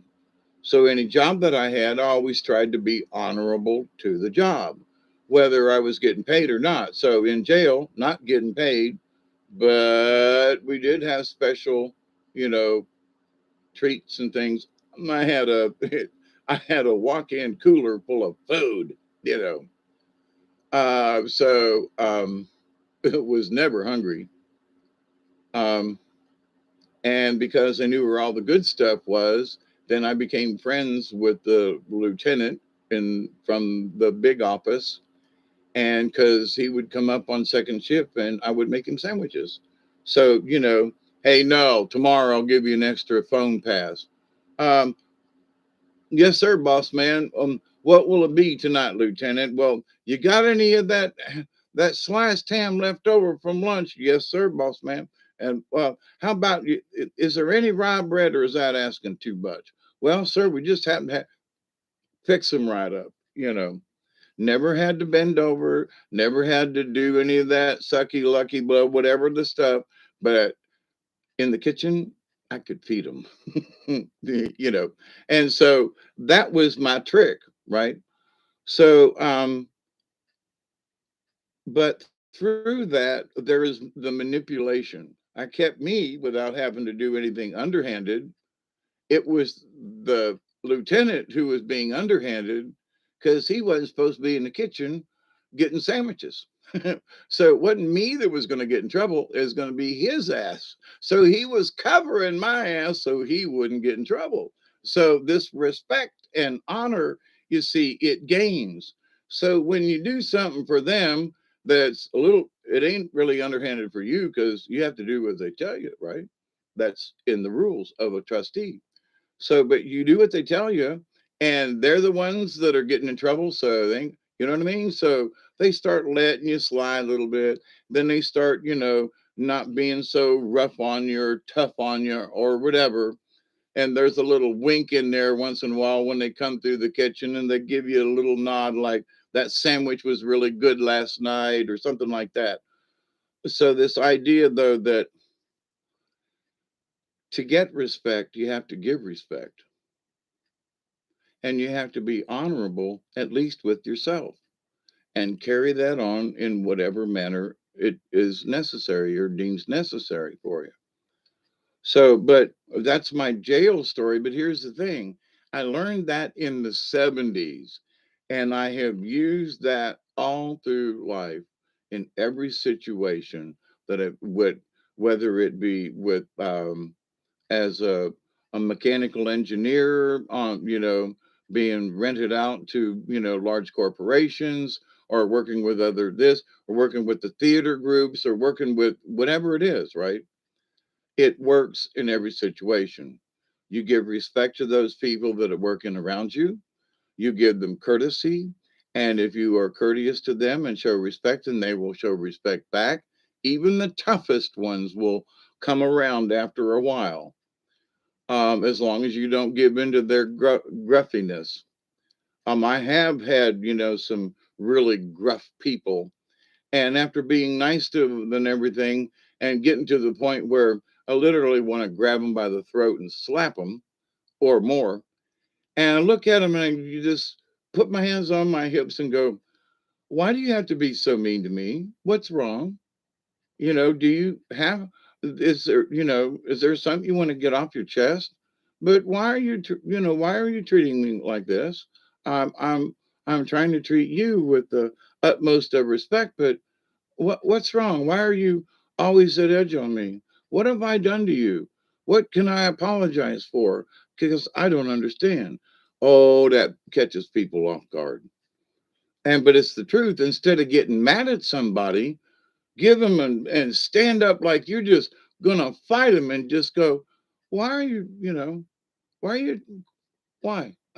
And they go, what? I'm so, well, how come you won't fight with me? Because they don't see the purpose, and what I'm trying to understand is why do you seem so mad and belligerent towards me? I'm just trying to understand. Okay. So when we honor ourselves with the respect, we give honor to others, even though they may not deserve it, we will maintain our own honor like the samurai. If you've made a decision to be a spiritual being and to just do the best you can, it's not like trying to be, you know, Mother Superior or something, or, you know, the man who would be Pope or something. That's not it. We just want to be the best human beings without ego or whatever, right? We want to try to do our best. So that's our spiritual motivation, without any kind of crucifixions or anything hopefully involved, right, with our intentions. But that we have faith in our own beliefs. We have the courage to stand up, at least within ourselves, and believe what we believe. Trust in your angel spirit, trust in your higher self, trust in that spirit guide, right? We talked about that. So, in that trusting of the universe, then you have faith in the universe. You have faith that, there is internal and external help, okay, in the universe. You having problems with questions? Ask the universe, be surprised sometimes the answers that come in. We've talked about that in learning how to weed out those thoughts. We have to let them come in and just let them sit a little bit. Sometimes they bonk us right ahead, and you go, "That's the answer right there." Dun, da, da, da. And I've had that happen a lot too, and working with engineering issues and so forth. The idea that sleep on it and see what comes out. is so true. Okay. Your brain will figure shit out while you're, knocked out. Okay. So with that said, though, um, where are we on our journey? Me, I'm 69 and a half, um, I don't, maybe I'll live to 100. Who knows? Maybe I'll just be cantankerous enough to, to see it, see that through. And nothing will come by and smack me and drop me down, but or I'll pull something stupid while off on an adventure somewhere, which is highly likely, knowing my past. Um, but the idea though that folks that are half my age, okay, so they're 30 something. They got a lot of time to rearrange their lives and things and stuff. When talking with a gentleman a couple of weeks ago, he was like, I realized I'm pushing 40. Yeah. And I'm smoking 3 packs of cigarettes a day. Yeah. And well, I'm pushing 40. Uh-huh. And I'm smoking 3 packs of cigarettes a day. And I went, I understood what he meant. And there was this pause, and he goes, I'm almost 40 and I'm smoking 3 packs of cigarettes a day. And I went, yeah, you know, um, I'm 69 and a half and I'm smoking a half a pack a day. And I got a little over that a little bit the other day, just most of them were just burning because I was walking around on a tractor, and so looked down at the cigarette and went, well, so much for that one, and then light another one because I missed that one. But anyway, but so 3 packs of cigarettes a day, I used to smoke myself 3 packs of cigarettes a day. So I comprehend that. And I was like, yeah, it really doesn't do you any good. You know, um, so at some point, whatever that point is for each person at their age or their development or their spiritual awareness, whatever it might be, combination of all the above, you reevaluate and you go, them 3 packs of cigarettes is too much. I got to do something. I either got to cut it in half or I got to quit. For me, after all these years, I still like a couple of cigarettes. I do not like to sit down and just smoke one right after another. This one I've lit and it's gone out. I'm going to light it again. I put them out halfway through and then go back. So I'm conscious of my smoking habits. I sometimes smoke while doing something and then go, holy crap, I've smoked 4 cigarettes and I ain't paid no attention. And then I pay attention. And then yesterday, for example, I took control and said, oh man, I really want one. Picked one up, went to light it and said, because I've already smoked like over a half a pack and the day wasn't even halfway over. And I was like, no, put it down. So, but to take control of us, to take the courage to stick to whatever rules we decide. Okay. Now, if you're diabetic and you got to watch your sugar, then damn, follow the directions, right? But if there's nothing in particularly wrong, but for me, in my almost 40, I realized 3 packs of cigarettes was too much. Like other people reach certain periods in their time in their lives. Some people don't. Some people just keep smoking until they're 90. 3 packs of cigarettes a day, like that old Indian woman that I met. God bless her. But she was respectful and would not throw a butt on the ground. Um, and I'm like that too. If I'm going to smoke a cigarette, I'll put it out. I'll carry the butt. I'll have 3 or 4 butts in my pocket or something. Oh yeah, that's right. Because I won't throw them on the ground. In the woods, anywhere. No, there are other people like just they finish it off and flick it. Nah. To me, that's just disrespectful. But other people, bing, okay. So, but that's the thing about the respect. So there are people who don't think about a cigarette butt anywhere, you know, versus those of us as we get older, have gotten older, have looked at things like flicking cigarette butts and say, it's a small thing, but I choose not to do it. I choose not to flick my cigarette butts outside anymore. And especially when I'm out in the woods or someplace, I will pick them up if other people have dropped them. Just, it bothers me, right? So that's my choice, right? That is my spiritual journey. That is my choice. So I want to honor Mother Earth in the simple way of not throwing butts down and picking some up, along with other trash and cans and stuff. But I mean, to the point, that is my decision. It's my decision to smoke a half a pack of cigarettes. It's my decision whether or not I want to break it. It's my decision whether or not I want to punish myself if I go over the limit or whatever, you see.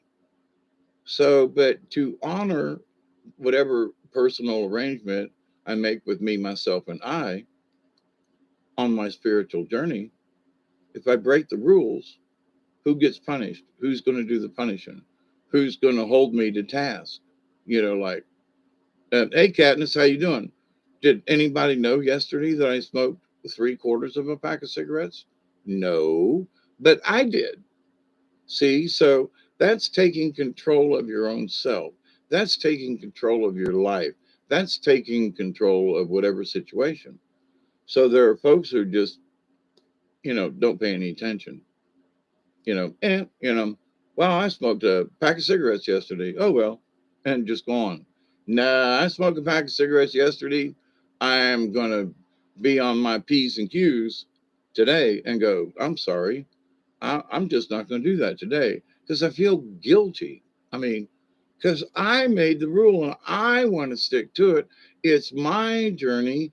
It's, you know, so for every one of y'all out there, you got your own little decisions all along the way, whatever they may be.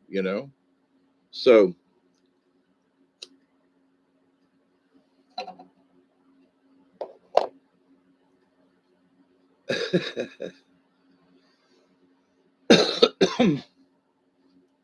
if you're going to make a rule, then stick to it. If not, and you don't stick to it, then don't come bitching to me because you didn't. Somebody had told me that at some point.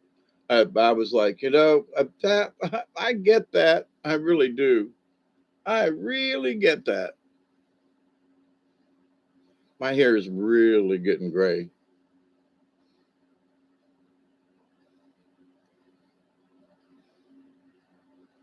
Oh, and I got tangles in my hair from all this running around and hard work and stuff. And I had grapevines and stuff in my hair that I've been brushing out. Man, what a mess.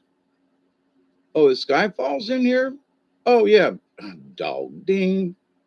Because I look at Project.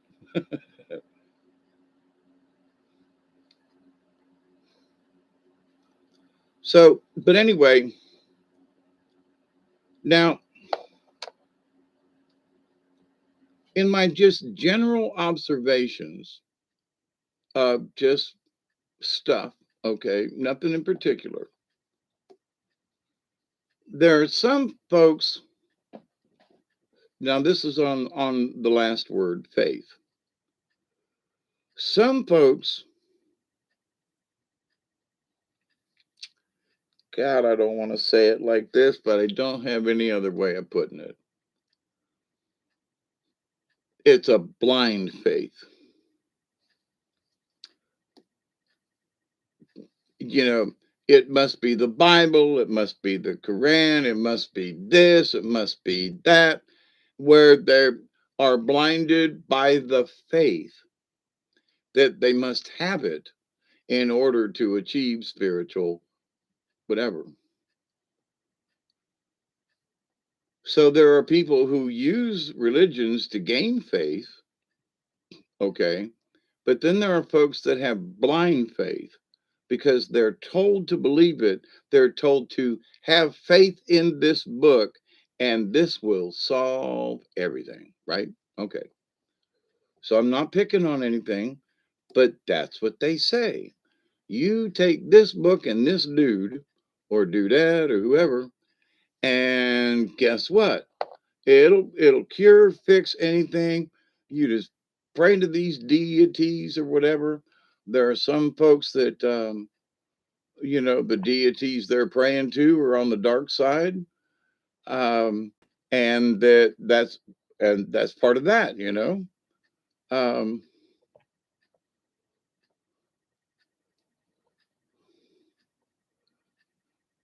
oh, you're Katniss. I don't know if I knew you were in the UK, but how from South Georgia in the United States? Because there is a Georgia in over there in Europe too. But anyway,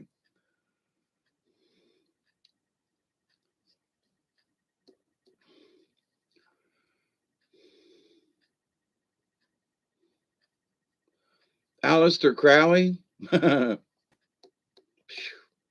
Yeah. So, oh, you mean as far as worshiping instead? Yeah, absolutely. Aleister Crowley. You got that.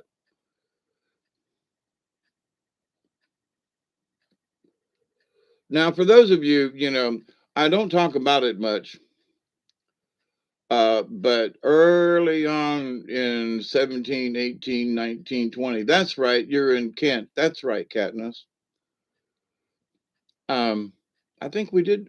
There might be somebody, Richard the Lionheart. Somebody else was over there too. I think maybe not. Anyway, my short. I just remember somebody over there.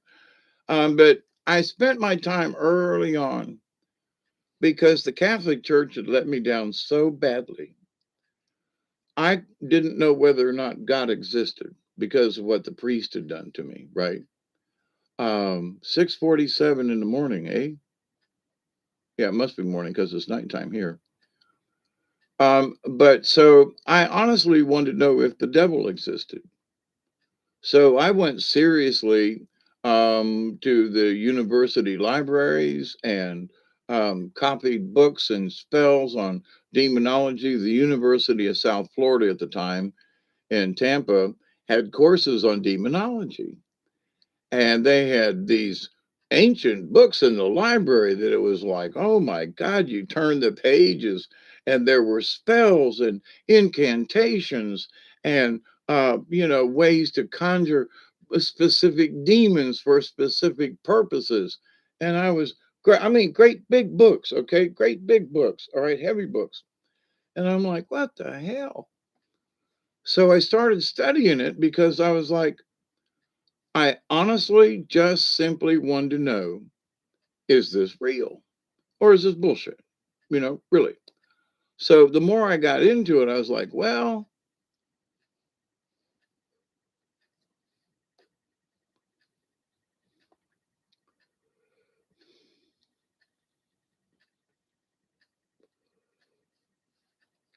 but some of the things that the people that I met, the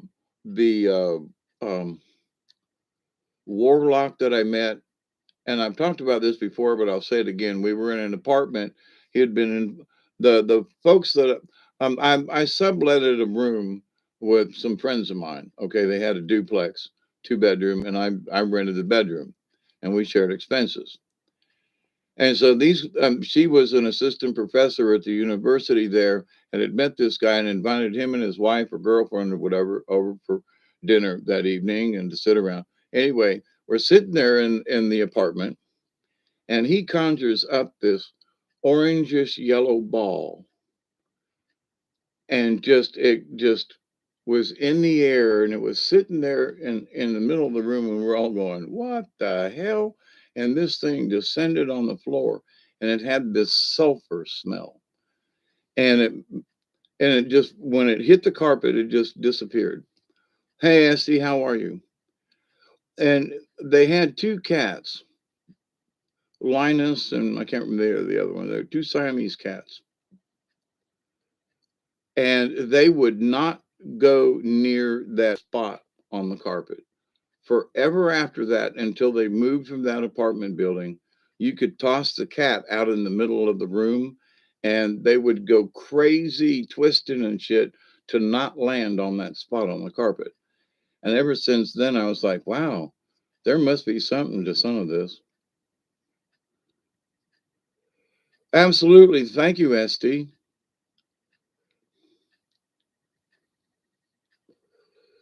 For just a slight catch up on you, we did a lot of landscape work in a couple of days, and I worked my tail off and I made it through. And so a video will be forthcoming of what some of the stuff we did. But anyway, yeah, I'm still healthy, still walking, sore, but that's to be expected. But anyway, so these four words. So for me, when I found out that demons and that kind of stuff was more real than I really wanted to pay attention to, I was like, I really don't want to go down this path anymore. So I didn't. I made the decision. I was like, that's it. This shit's real. I've had enough. I've seen a demon or two. I've seen some weird shit. Nope. Sorry. I don't want any part of that. I know my life ain't in that direction. Period. And that was before I knew anything about being a shaman or anything like that. I was like, I ain't going in that direction. Period. So, when you make that decision to me that no, I'm not going to go towards the darkness, I'm going to go towards the light. Now, the interesting thing about it is that later on, now I've had many head injuries, as I've talked about before. And for every really serious head injury I got, there was a personality change. And in that, I know that there were some of those personalities that were really strange, even to me. Okay. And but it's in the past. But was it part of me and my life? The answer is yes. Were there coincidence and things like head injuries and medicines and that kind of thing that altered my behavior and so forth? Absolutely. It's what almost killed me, right? This last time. So that's why I'm not in any hurry to go to a doctor anytime soon. But you know, um, the idea though that somehow we have taken control of ourselves, we have taken control of our fear, we have manifested courage. One of those four words. We have learned to honor our own decisions. We are learning. I'm still learning. That's why I'm a shaman in training. We are continuously learn to um, modify our behavior with things that happen on a daily or monthly or whatever. Sometimes nothing happens for months, and then all of a sudden there are big changes, like what happened this last week. So, but we have to be prepared at whatever the incident, right?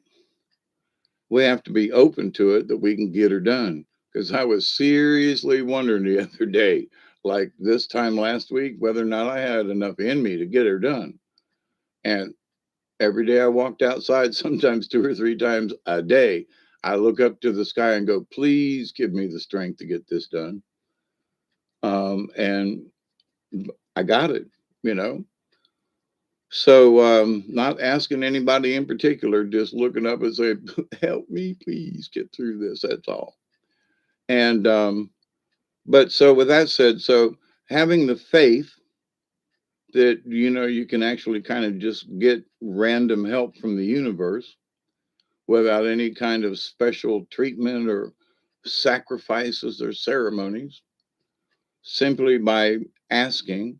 But now, for me, um, I have gone through all these stages that a lot of other people have not. And one of the things is that, you know, in dealing with the darkness, dealing with wanting to kill myself, dealing with, all that. and coming out of that darkness. And I've wondered at times if, because I was involved in some nefarious things way early in my development, did any of these things kind of follow me around after all these years? Now, I can't give any of that. I don't even want to talk about it, you know what I mean? But it has crossed my mind. So, but the fact is that I've got control of it now. And anytime those dark thoughts, or I don't have thoughts of suicide or anything like that anymore. I'm looking for ways to like stay alive now. So things change in your lives. And hopefully you will get to be 69 and a half at some point in your life, like I am, and be looking at a future and say, well, I don't know what the next year is going to give. I don't know what the rest of this year is going to give. I don't know if I'm going to make it to 62 or 3 or 72 or 3, or if I'm going to make it to 80 or not. You know, that's not the point. I'm going to do the best I can with the time I got left. And each one of us needs to do the best we can with the time that we got left. Now, if you've got, hopefully if you're in your 40s, then hopefully you got 30 years to look forward to. Me, 30 years is like, okay, I'll take it if it comes. But, um, if I get another 10 or 15, I'll be really happy, at this stage. So, but 15 or 20 years ago, I hadn't thought about it. In fact, I didn't think I was going to make it this age.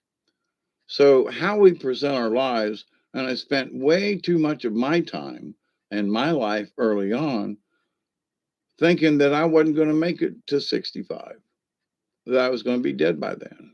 Something was going to happen. I was going to do something crazy. I almost drowned. I've almost, all these things have happened to me, but I'm 69 and a half now, and there's still time in front of me somewhere out there, right? So never give up. Have faith, duh.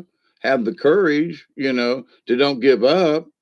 Um, and by having the courage and not giving up and having the faith in the universe, I give honor to all the things, to all the people that have taught me, that have given me the wisdom.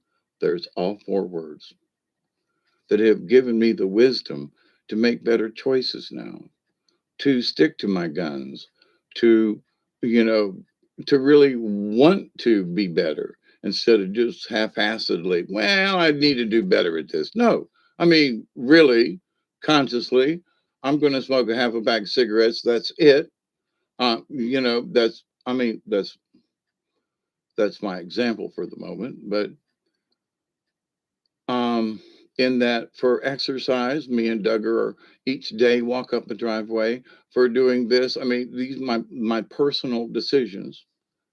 And despite how bad the weather is or how bad I may feel, we still take the walk. It always does me good to get out, no matter how bad I feel. So here's the thing. So if you stick to certain things that may not really necessarily be uh, monumental, but the fact that you do them every day, despite the circumstances. Now, for me, it's 300 feet one way up the driveway. So it's 600 feet total, right? I measured it on my little thingy. So, but that's almost a quarter mile by the time I just walk up to the driveway and back, right? So, limping up there, down, up there and back every day, and being out with the dog, being outside, is all good for me. Now, so for those little things that people need to do in their lives, I'm going to take 5 minutes and go out and sit on the back porch. I'm going to go out. I'm going to, take a 10-minute walk around the block. I mean, you're going to do something, you know, to help you out, right? So minus to the drive. Of course, I'm checking mail and dumping garbage, but to the point, it's the walk. I don't have to go to the driveway every day. I might get junk mail once or twice a week. Very seldom do I get any real mail. So this idea that I've got, oh, it's 2 o'clock in the morning time. I've been here 2 hours, my dear friends. I really do appreciate hanging out with y'all. I really, really do. And when things like this come up, I can't wait to just like have a discussion. And I know that a lot of you already know some of this stuff. And it's like rehashing it for me. But what I find interesting, though, that for me in my spirit journey, that I can continue to find things that aren't necessarily overwhelming, but profound, maybe. So, this thing about honor, courage, wisdom, and faith, I was like, wow, yeah, we need to have that discussion, because whatever it is in life, those four things, as I've been, hey, Julianne, how are you? So as I've been just letting those four things, I've been thinking about each of the individual four things, but not as a group kind of discussion. But for people in anything in life, especially spiritual, these four things are going to be there. You know, they're going to show up every time. You know, and I'm still there. There are still little scenarios going through my head. I'm like, nope, that fits. Nope, there. Um, the one that seems to be the hardest of the four to fit into every scenario is honor. But here's the thing about honor: if you do the other three things, then you're giving honor. You're being respectful.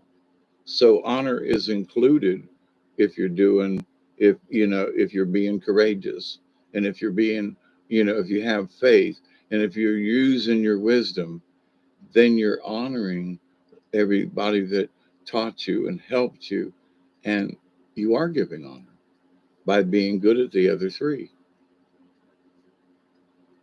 So for folks who are like, well, I just don't see where honor fits in this every time. It does. It's just like included.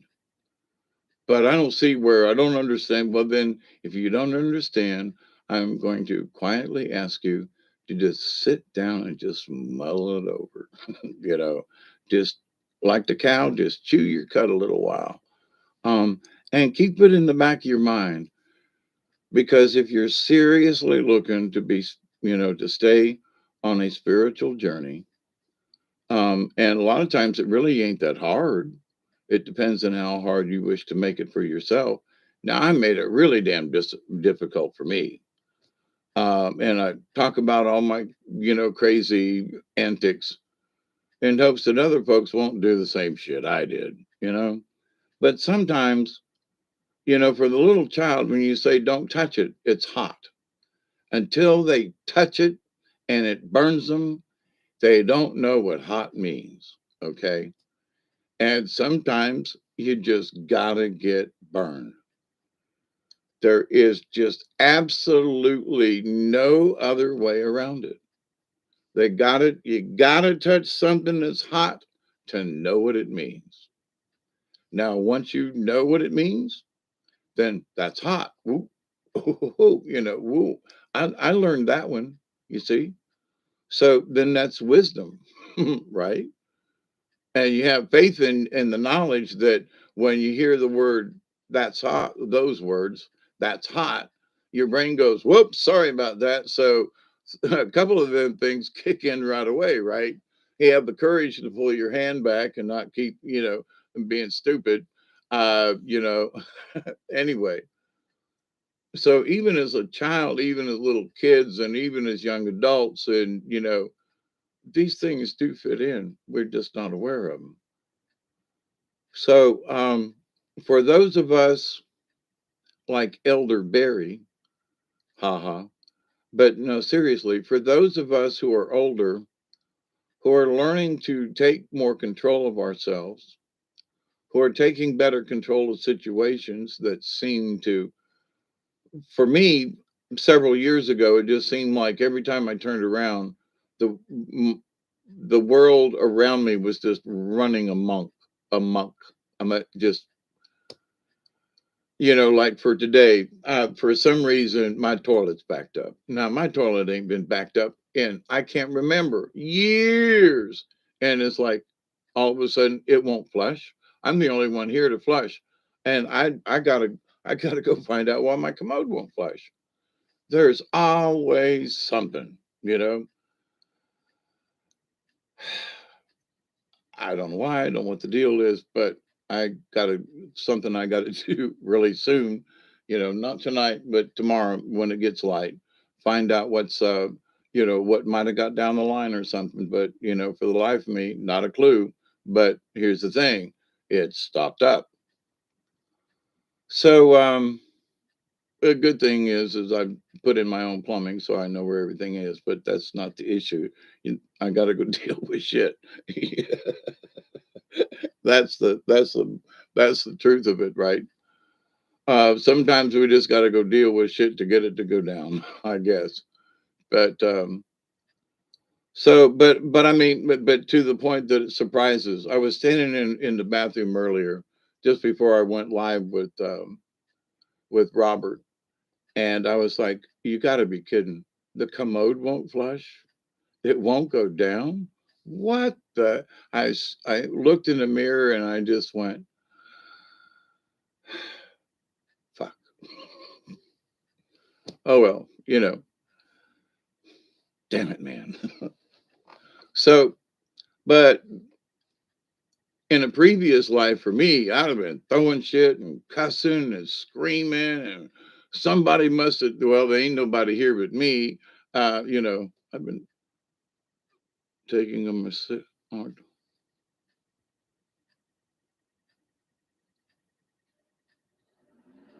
I hope he feels better for your anniversary. I mean, I hope he feels better, but you know,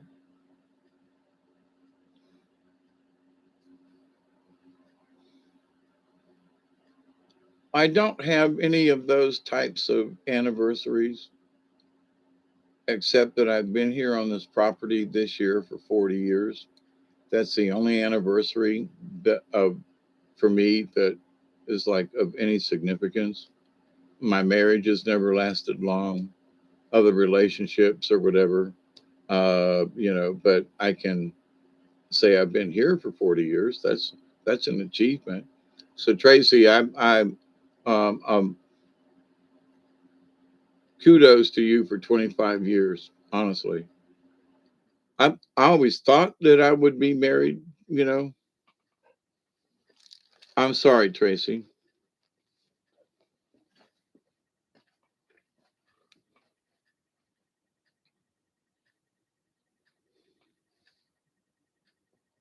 It's 2:09 in the a.m. time, and I'm gonna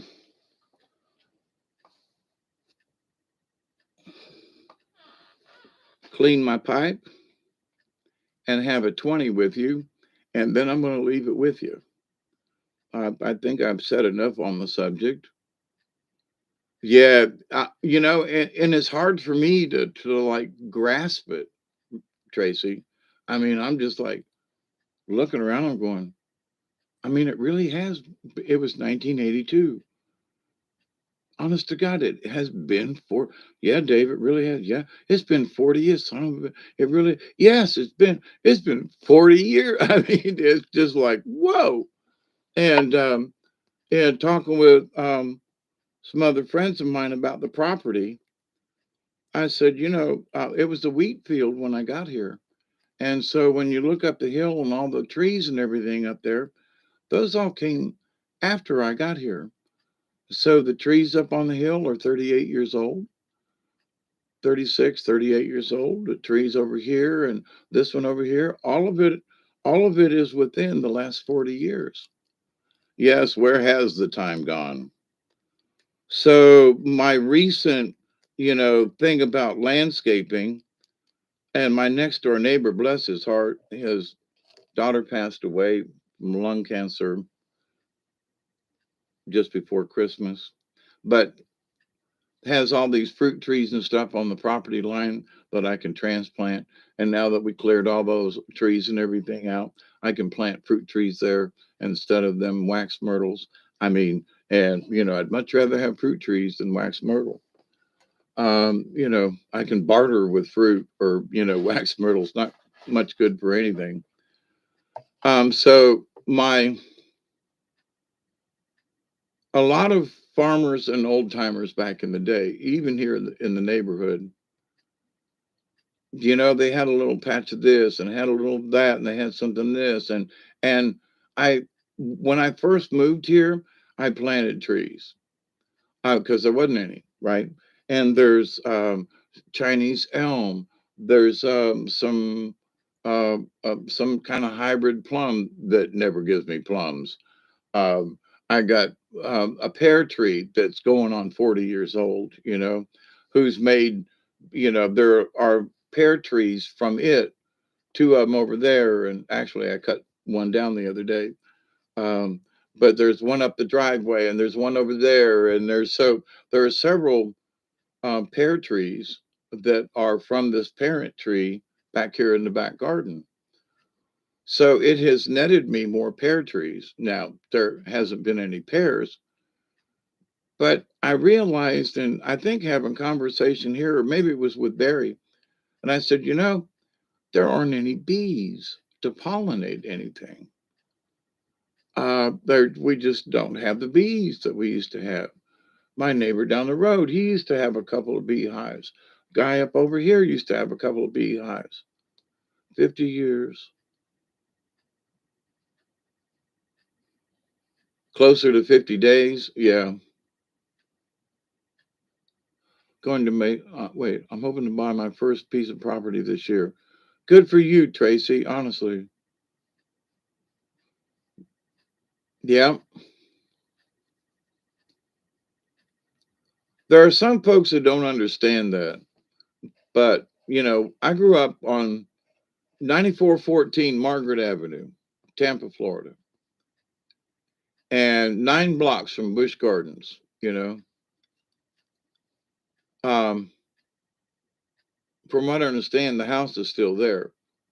But, that later on, as the family grew, my parents got older and blah, blah, blah, they bought property out in Zephyr Hills or towards Zephyr Hills. And now the property that, of course, Pop's dead, Mom's dead, Granny's dead. So the property has been sold at that spot.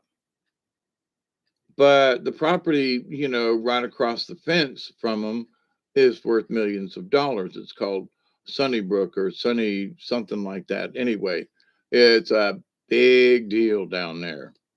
Millionaires, golf course, the whole 9 yards. So although we went camping all the time, as a family, and we got away. And then after seeing how small the house is like, what? We were all crammed in there for all them years? Yeah, no wonder we were half crazy with each other. But anyway, families do that. But they moved out into the country, so they had more space. And then city moved literally out to where they lived. And you just wouldn't know it out there. Last time I was down, I was like, what? Did not recognize the place at all. Which was a 2-lane highway with like turn lanes is now 6-lane highways with flashing lights and stuff. Don't recognize it. But anyway, times change. So with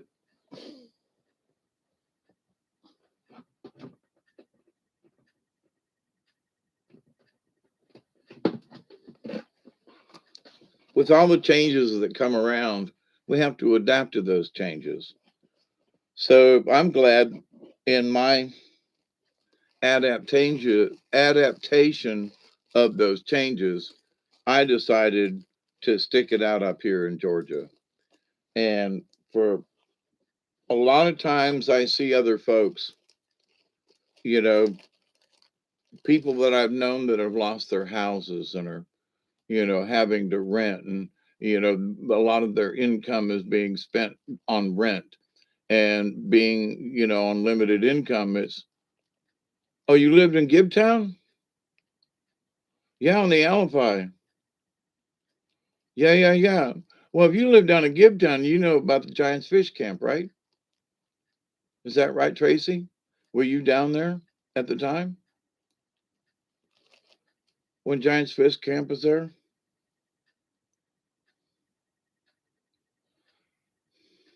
Yeah, because that's where winter quarters was for all the carnivals and the circus. Yep, yep. And since I was on the carnival and everything, a lot of the folks that I knew winter quartered down there in Gibtown. I'm from down there because I call it Gibtown instead of Gibsonton. You went over the bridge there. I guess it was the Alibi. And on the right hand side going south was Giants Fish Camp. Now, that's been a long time. River's Edge. So you do remember it, Tracy? Now, that's been a long, long time ago. And that'll show how old you are. Because Giants Fish Camp hadn't been there in a while. But, you know, yep, my brother in law, ex brother in law, was down that way, almost to Gibtown. Riverview, which is close to Gibtown. Closer.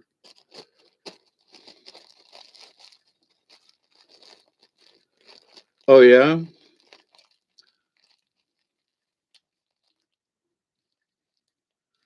Yeah, Fish Camp coleslaw. Yeah. How you doing, Tracy B? Um, what races, Tracy? The dog races? I'm just curious. I'm trying to think what other races would be going on. Um, see you later, Painting. See you, Pearl.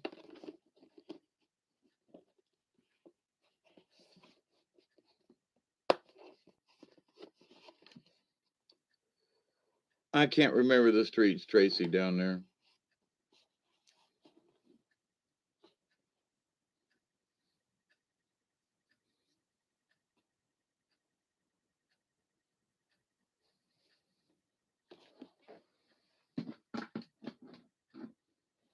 Scratch, what's up? If I stay up late enough, there's a whole new crew of folks that comes on. I love it. It's like the changing of the guards. you know, Miss Delaney's off to bed, and some other folks are off to bed. There's Tracy, and Tracy is Scratch and coming in. I love you all. I do. Oh, the racetrack.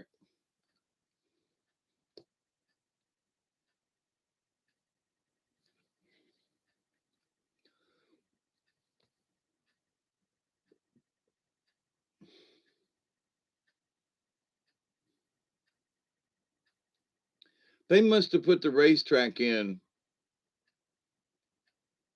um, after I left, because I was into motorsports and stuff like that. And if there'd been a racetrack down there in Gibtown that I knew about, I'd have went down there. They had Golden Gate Speedway out North Tampa that they made them tear it down.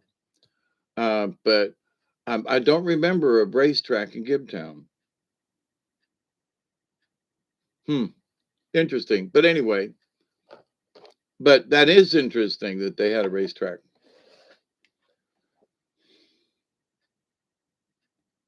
on 301. Yeah,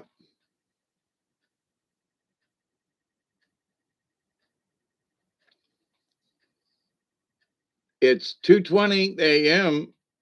Smoke if you got them.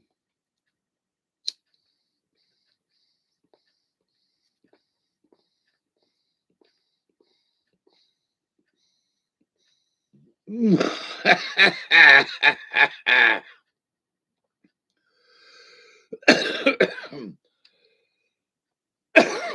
got it going too good.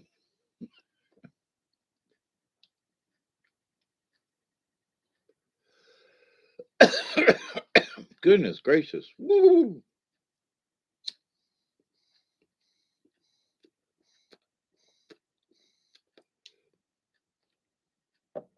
That's a mighty fine tobacco.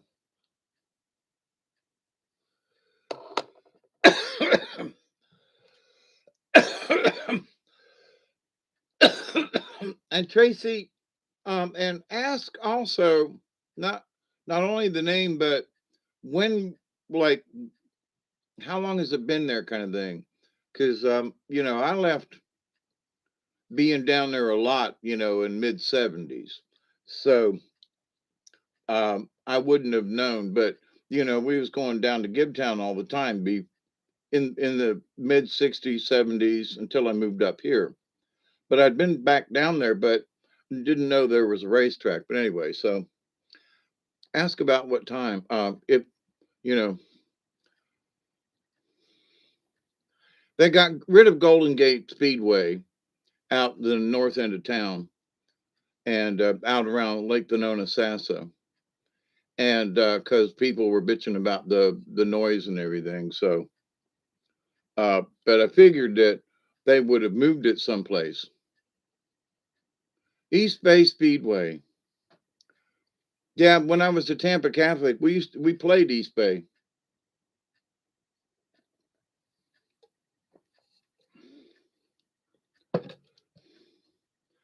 You know, East Bay Speedway. That rings a bell. So, Anyway, thank you. That rings an old bell. Ding a ling a ling. That's what I am, a ding a ling. No, I used to do the I was into sports cars.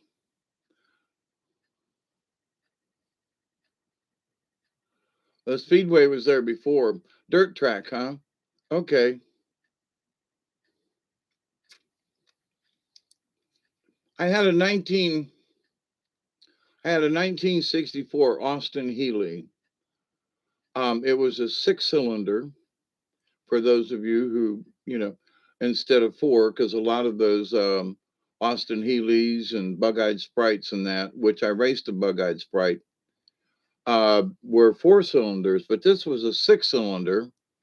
It was a Mark II, and it had an electric overdrive in third and fourth. It had six forward gears. I've talked about this before, but for those folks who know a little bit about cars, carburetors, uh, it had three carburetors on it. It had one carburetor for every two cylinders, called an SU carburetor. And where normally they were an inch and a half bore, it was like a cylinder, a piston that squirted. It was the early days of fuel injection, right? And it would squirt, um, um, this piston would squirt gas into the which either cylinder it needed. And so an inch and a half size carburetor versus inch and a quarter, it delivered a lot more gas. This thing would scream. So I raced it at some of the autocrosses around Tampa.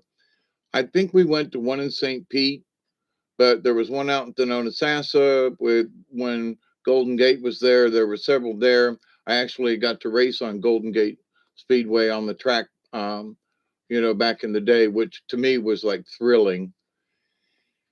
And a couple of other like large parking lots or something. I can't remember, but I did very well at 18 years old and 19 years old. And I loved racing. So my long-term dream back then was that I wanted to race Sebring. I wanted to, hey, Steve, how are you? I wanted to race Sebring. I knew I wasn't going to win, didn't care. Okay.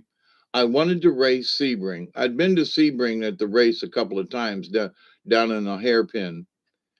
And 24 hours of Sebring. I just wanted to race it.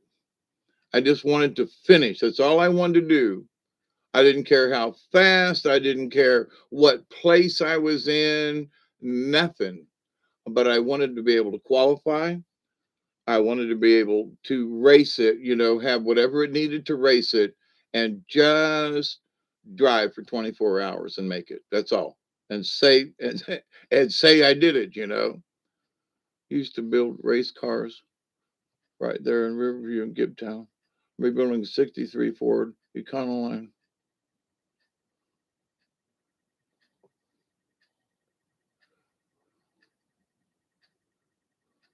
63 Econoline. Yeah, buddy. Um, the 63s, let's see. Didn't they have the doors that opened? They didn't have the sliding doors? Just as a matter of reference. Because my parents ended up getting a van when they on the carnival. They had a pickup truck, but and then switched to a van, which worked out for better for them in the long run. But anyway, it was a Econoline, about a 68, I think.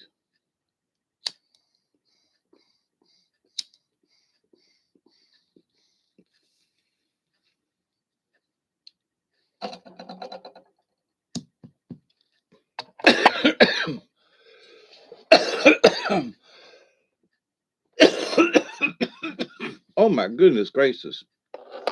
Here we are talking racetracks and Tampa and Gibtown and cars and trucks. I got a Toyota sitting in my yard that I've been trying to clean up my yard out here so I could get and my shop so I could get to this car. 57 Willys. Ooh, 4x4. Uh, does it have wood paneling? The real wood paneling?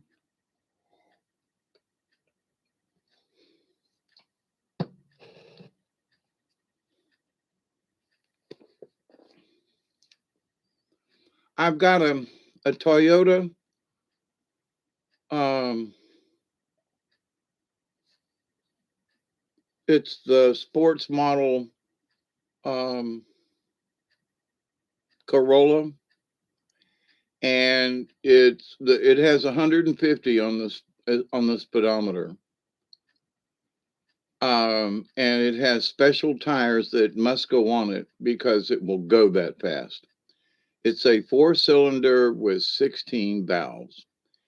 And at the moment, it needs a gasket for the timing belt cover because it leaks oil. And it will scream down the highway. It's got a spoiler on the back that works. Yeah, the doors open out, Tracy. Good. I did remember. I had a friend of mine that had a 64 Econoline. I'm pretty sure it was a Ford. Anyway, yeah.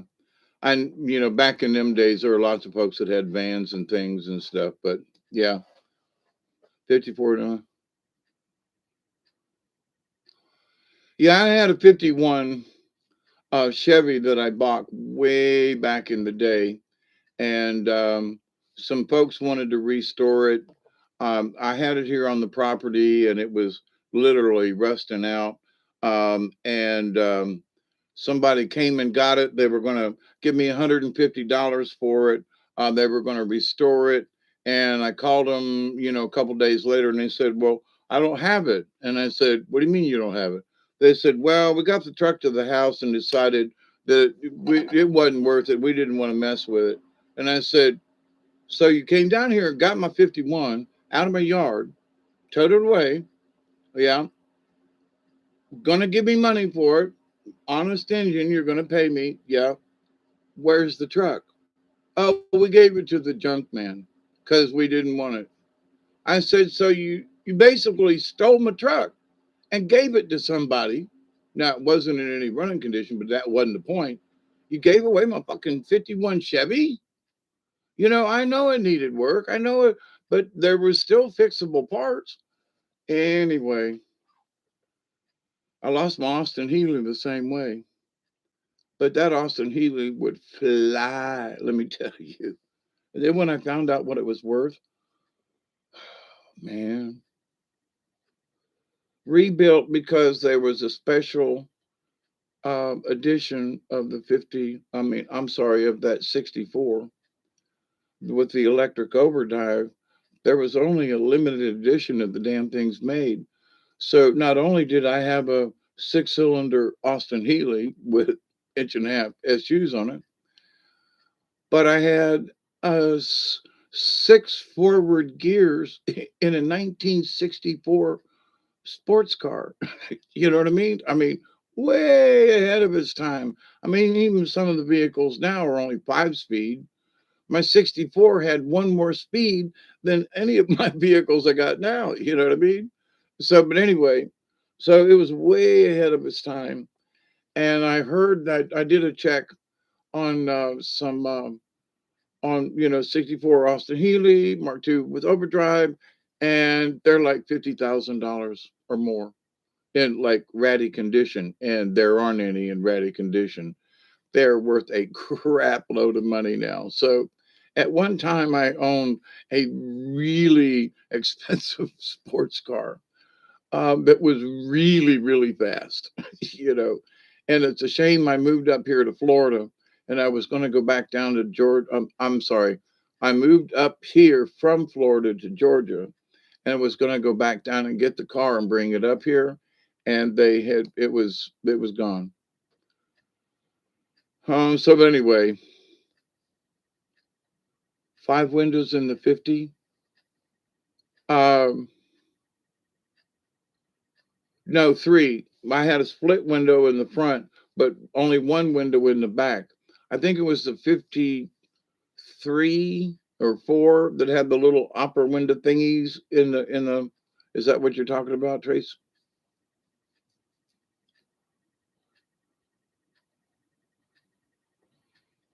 Steve, one of these days we're going to talk on the phone.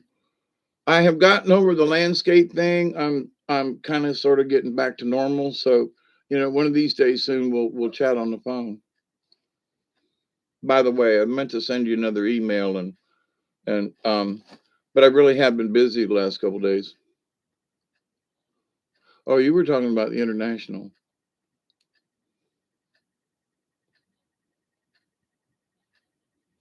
I had an international for a day,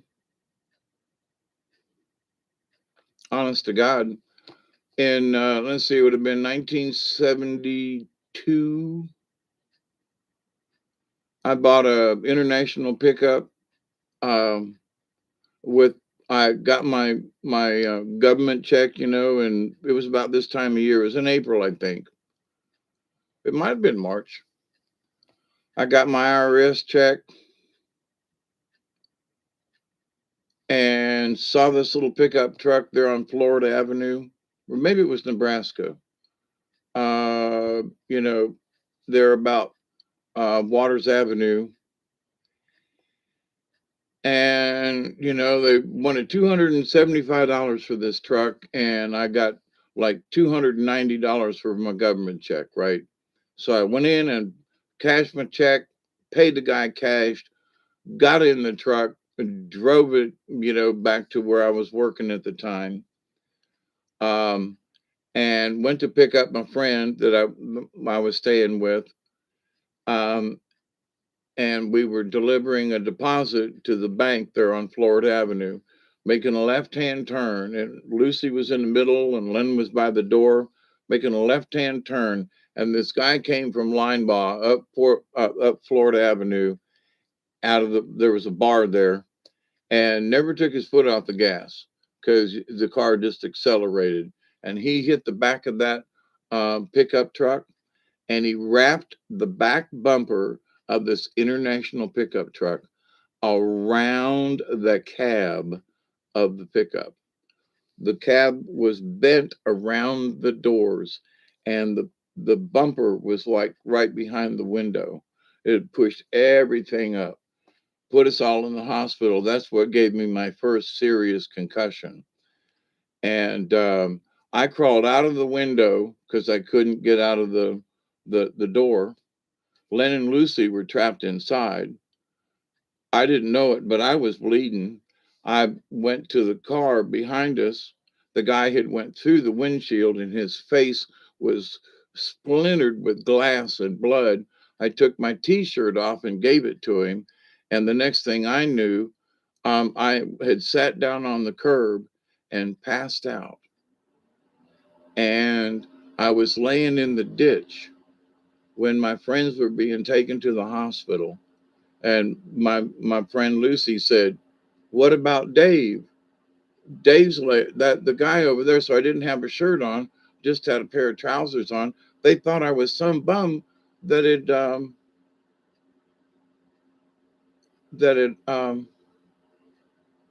had was drunk on the side of the road, and I was the driver of the vehicle.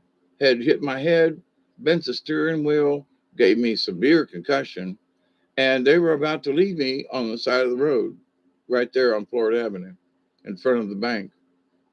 And it was like, yeah, that's a memory. You lived right where, Tracy? Oh, Volvo, yeah, 42nd Street.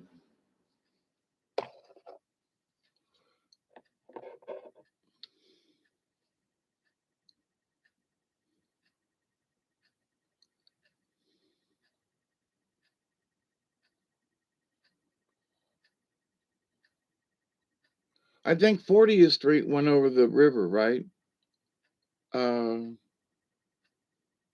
I'm trying to think of 42nd Street. There's a 42nd Street out around uh, USF area out there. I had some friends that lived out on 40. Wait, that was 142nd Street. Wait a minute. A lot further out, 42nd Street.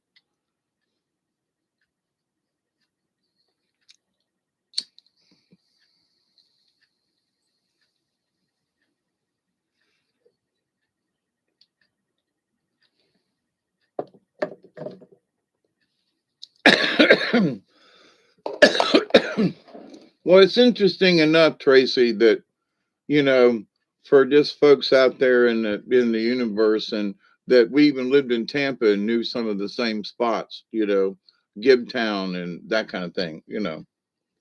That's interesting to me, anyway. I've been at this almost 3 hours now.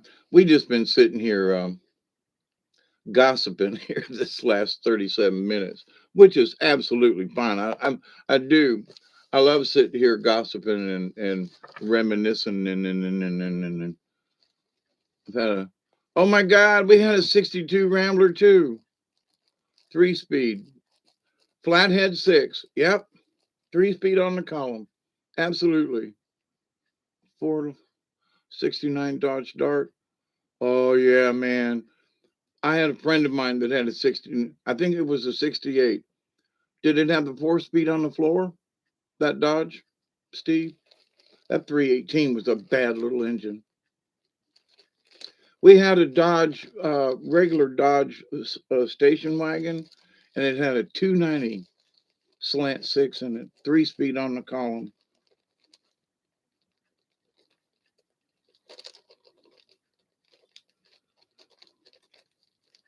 Nebraska Avenue, yeah, the VA hospital.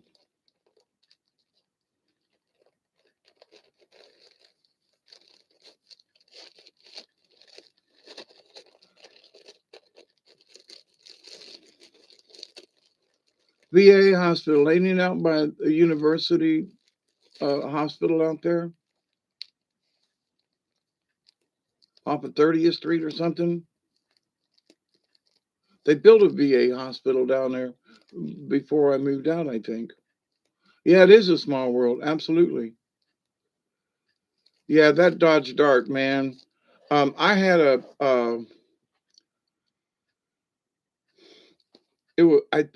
64 or a 65 Valiant, Dodge Valiant with a 225 in it. And that was a good little car. I mean, it was a good little car. Them little 225s, I knew some guys that had kind of souped them up and fixed them up a little bit.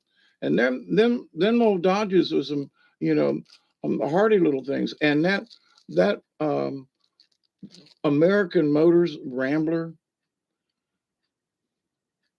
Steve, I don't know where you grew up, but I grew up down there around Tampa where they had a lot of orange groves and sand. I raced that little Rambler um, through the orange groves and down the dirt rows and everything. Dirt rows, because the rows between the orange groves and roads, two places. But and I want to tell you that that Rambler,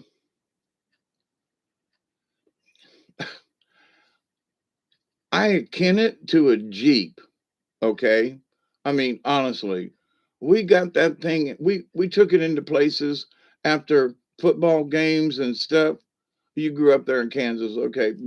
But so I, they don't have orange trees out there, I'm sure. You know, the snow would have killed them. But anyway,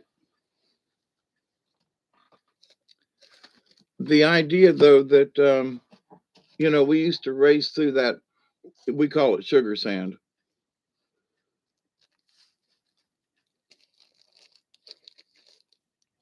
by Tampa General. I had some good friends of mine that were nurses at Tampa General that I went to Tampa Catholic with.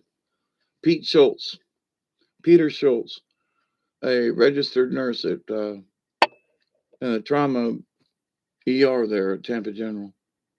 But anyway, Tracy, it's good to have you and hanging around. It really is good to reminisce it, and ain't it a small world? I love it. I was never into automatics. Now I had a '59 Dodge with the big wings on it, with the 318 engine in it. This thing was huge. You hear me? And it had a two-speed on the dash on the left-hand side. Remember them? Sweet dreams for you too. And that Dodge, oh my God, it used more oil than gas, but it got me around. But man, I honestly wish that I could have fixed it up because it was a big, beautiful, the big fins on it, Oh my God, room. You could literally lay down in the back seat and not touch your head, not touch the door kind of thing. It was great. Oh, and the Ramblers, they had the fold back seats long before anybody else did, which was great at the drive-in. Let me tell you, growing up, so oh, the memories, And when I was, it's been several years since I've been down in Tampa, but the last time I was down, and someone just, some of the places that I thought would always be there, like a couple of the drive-in theaters, I thought, they're parking lots with a great big screen. Come on. But several of them were non-existent, couldn't see them or weren't there anymore. And but out around Dade City, just north of Dade City, going towards Brooksville on 301, on the right-hand side, they got an old um, drive-in theater there. And as I was coming back north, people were lining up to go into the drive-in theater. And I was like, man, no, we don't have any drive-in theaters around here. And I would love to go to drive-in theater just to go sit and park and, and just me, if it was just me and Duggar watching the movie, you know what I mean? Hey, Chloe.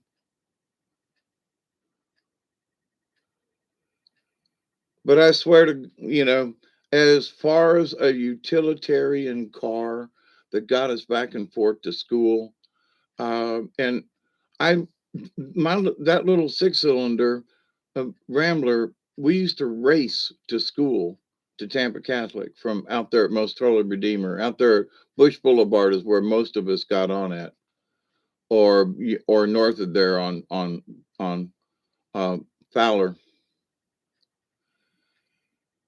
Um, but I had that little, 6-cylinder, 3-speed on the column Rambler, and my buddy had a 68 somewhere in there, one of the Dodge Darts with the 4-speed on the floor and the holy crap. And that thing flew. And we literally raced up down 75 to get to Hillsborough Avenue and then down to Tampa Catholic. And I mean, there were 3 or 4 of us from out our area that was weaving in and out of traffic. I mean, you talk about some stunt shit. To think about what we did now, back in the day. I mean, we did some scary shit, to beat the other guy. To just say we got into the parking lot first, just for shits and giggles, right?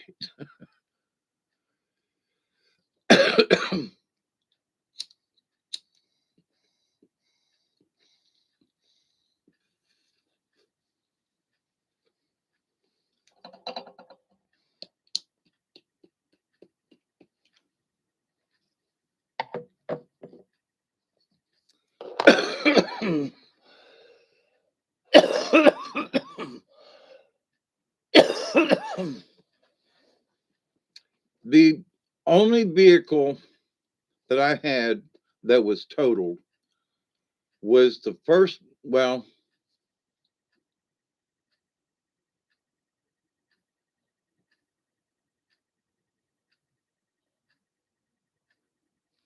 actually, that international pickup that got wrecked the same day I bought it, um, that might have been my first vehicle. And I owned it, well, I owned it for more than a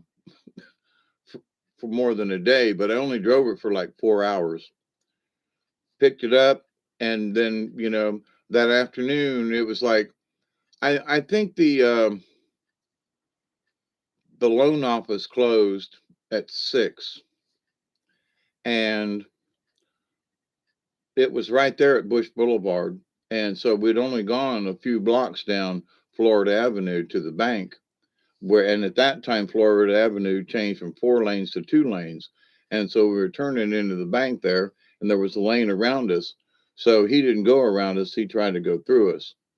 But he put a hurting on that international pickup, and has scarred my neck, back, my head, my brain for life. And I got a total of $3,500 out of the deal back then.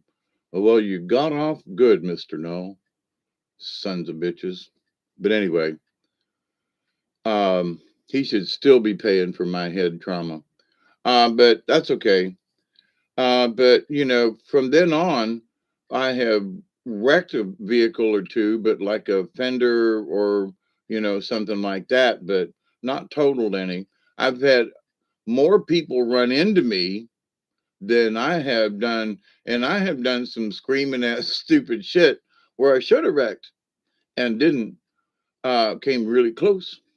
I've hit more deer than anything.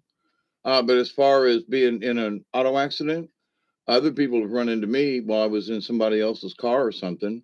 And but knock on wood, I my Mazda truck has got 285,000 miles on it. All of them by me. My Isuzu pickup truck that's sitting up there on the hill has got 200 and almost about the same amount of miles on it, all put on there by me. And neither truck has been wrecked other than hitting a deer. I hit a dog with my Isuzu. So I've been over 600,000 miles without an accident other than hitting a deer. 600,000 miles without it, you know, and I've only had a couple of small traffic fines, Uh, I got a warning for speeding. I got a ticket for not having my tag on my car, my truck, when I had the truck tag on the dash of my vehicle on the day of my birthday. But because it wasn't on my truck, he gave me a ticket. It's supposed to be on your vehicle before your birthday. And I was like, but it was the 24th of September. It was just about sundown, and I get pulled over by the Moultrie Police Department. Asshole, and like gave me a ticket on my birthday. I was like, dude, here's my tag, here's my sticker. Let me get out. No, if you get out of the vehicle, I will arrest you. I'm like, dude, man, I got my tag. You're gonna give me a ticket for not having the right tag on my vehicle when I got it in my hands, but it's not on your vehicle. Oh, wait till I tell the judge this one, because I had the paper, and I had the proof. And but anyway,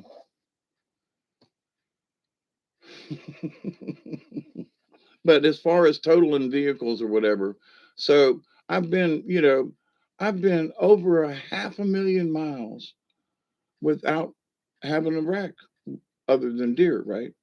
And with all the country driving and stuff that I do, you know, uh, I've had more incidents of running into deer than people are, because I don't live in town or whatever. Now I've been in some really close ones, stuff like that, and some go like this and have to go get underwear, or change drawers or something, because you just messed yourself, you know. Um, but for me, I consider that like, Mr. Noel, what have you accomplished in your life? Well, let's see. I've been divorced and remarried and divorced and remarried and divorced. Yeah, well, okay. How many? Well, I've had about 20 some odd jobs in my lifetime. Oh, that's like one a year, right? Yeah, something like that, well, I did hang out, and so, but you know what? I've had two brand new vehicles with like 10 miles on them when I bought them, and I drove each one of them over 280,000 miles without an accident. I have driven 600,000 miles without an accident. And you know what? I consider that to be not bad. What have I accomplished in life? Almost 700,000 miles of driving without hurting anybody, or running into anybody or anything like that. Now, I consider that like, now, am I going to get an award for that or anything like that? Nah. But me personally, not bad. And I used to do a lot of drug running in the day, you know, a lot of stuff down to Florida and back and forth and sneaky shit with other vehicles that I don't have, there's probably another, because I was going to Tampa back and forth a lot in my old VW. And so if I added up those miles with other vehicles that I've had, but and I didn't have any accidents with them either. So the fact that I drove all those miles, probably in my lifetime, at least, you know, 750,000 miles, almost a million miles driving. Because, once a month I was going to Tampa, from up here in Georgia to visit family and stuff. And there was a time, I rode all the way out west and up to Seattle and down the coast and all the way back across. The many times that I've been to Arkansas and back, the many times I used to drive to the North Georgia mountains and up in Carolinas and Tennessee all the time. The many trips to the powwows up there over the years, where I would drive up, to Middle Tennessee for different, events and things up there.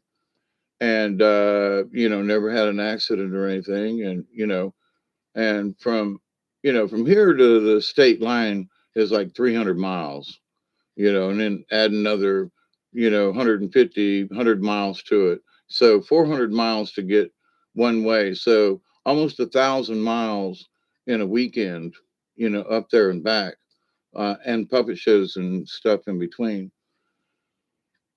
And was doing that 4 or 5 times a year. So, that adds up. Now that is included in the mileage of my Mazda, but to the point, that's the kind of stuff I was doing.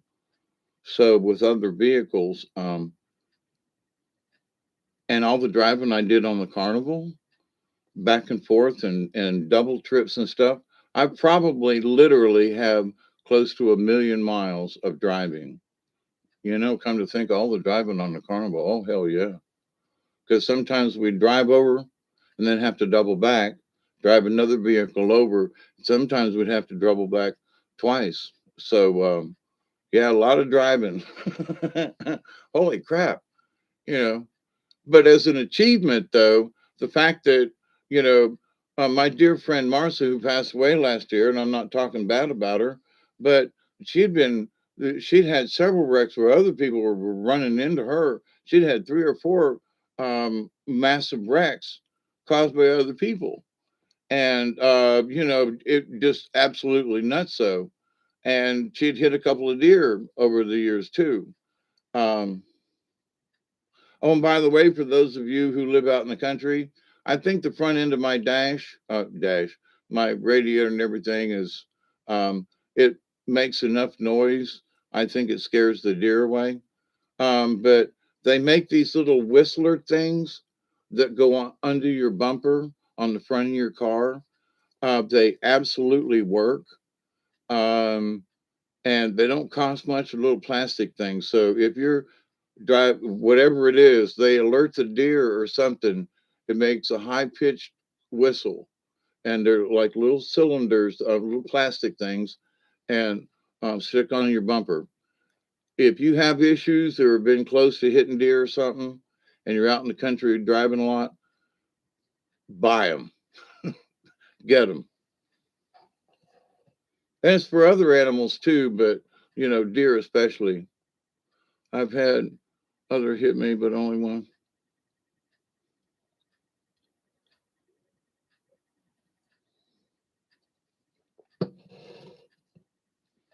I'm. I guess I'm sitting here tooting my own horn. Speaking of vehicles, but no, it's reminiscent in like all the trips and all the stuff, and all and I've driven for companies. Um, I did a lot of delivery work and maintenance work when I worked in Thomasville. When I was still living in Tampa, I worked for a door factory, and I delivered doors, pre-manufactured doors.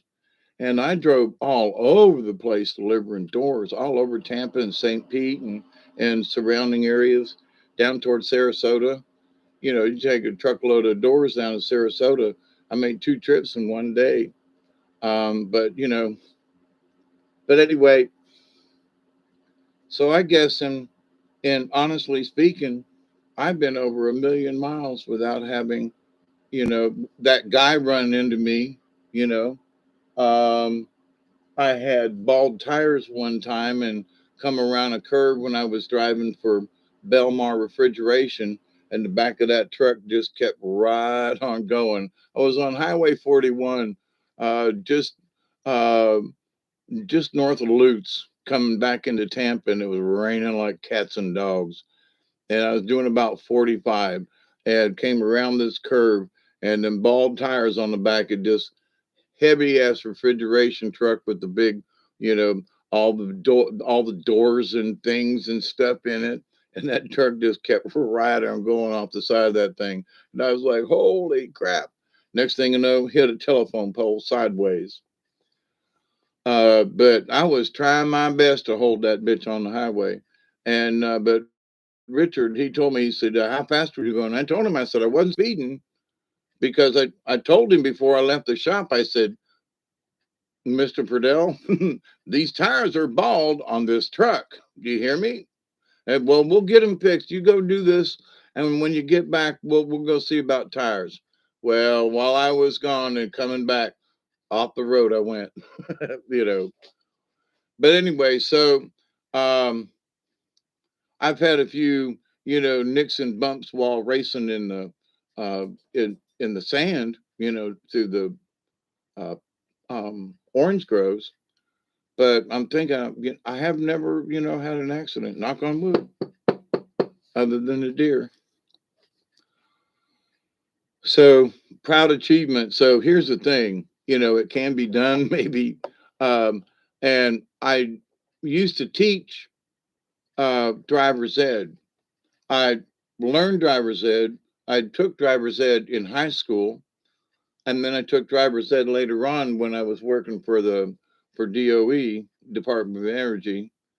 And then as we got new workers in, they just said, how many times have you had this course? And I said, well, it would have been my fourth.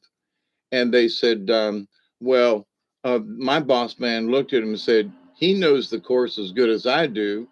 Let him teach the next course. So the next course that came up, I taught the driver's ed and defensive driving and that sort of thing. So, and I'm very much into it. You know, there's no sense in being stupid on the highway. There just ain't. You know, and there's so many people that take really stupid chances when, somebody will go around you and they're just hauling ass. And beep beep beep, and they got to get around you, and they go about a half a mile and put on the brakes and turn left. Like what? I mean, out here in the country, some of these folks are like that. And then there are those folks like out here in the country, there's a lot of farmers. And there are times out on the highway, there's a huge tractor and a big rig, and you have to wait. You go try to go around them on a curve, you're going to get killed. And they cannot pull off the highway. Okay. Some of these big combines and stuff, and some of these things are so big, they will have lead cars and they'll have cars in the back. So, but there'll be some folks who will get so impatient that they will literally put their life on the line to try to get someplace 2 minutes earlier when it's, oh my God, I got to wait behind this tractor. Tough shit. And they go around it, something happens, and too impatient. So with those forwards we started out with 3 hours ago, oh my God, I'm still here. That I haven't done an all-nighter in a while, but I don't think I can. Um,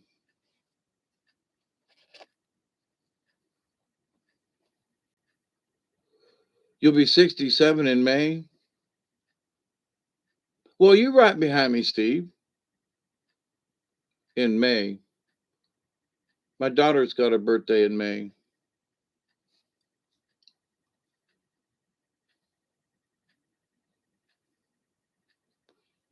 Yeah, for me, Steve, it was Carney trucks. Now, when I was 13, they made me wait till I was a teenager. But the big semis, um, if depending on the ride we were working on, but I'm thinking of the kiddie rides that they were the umbrella rides, the Hamptons, like the motorcycles and the boats. And, anyway, so that I was in charge of that when I was 13 years old, taking them down and putting them in the truck.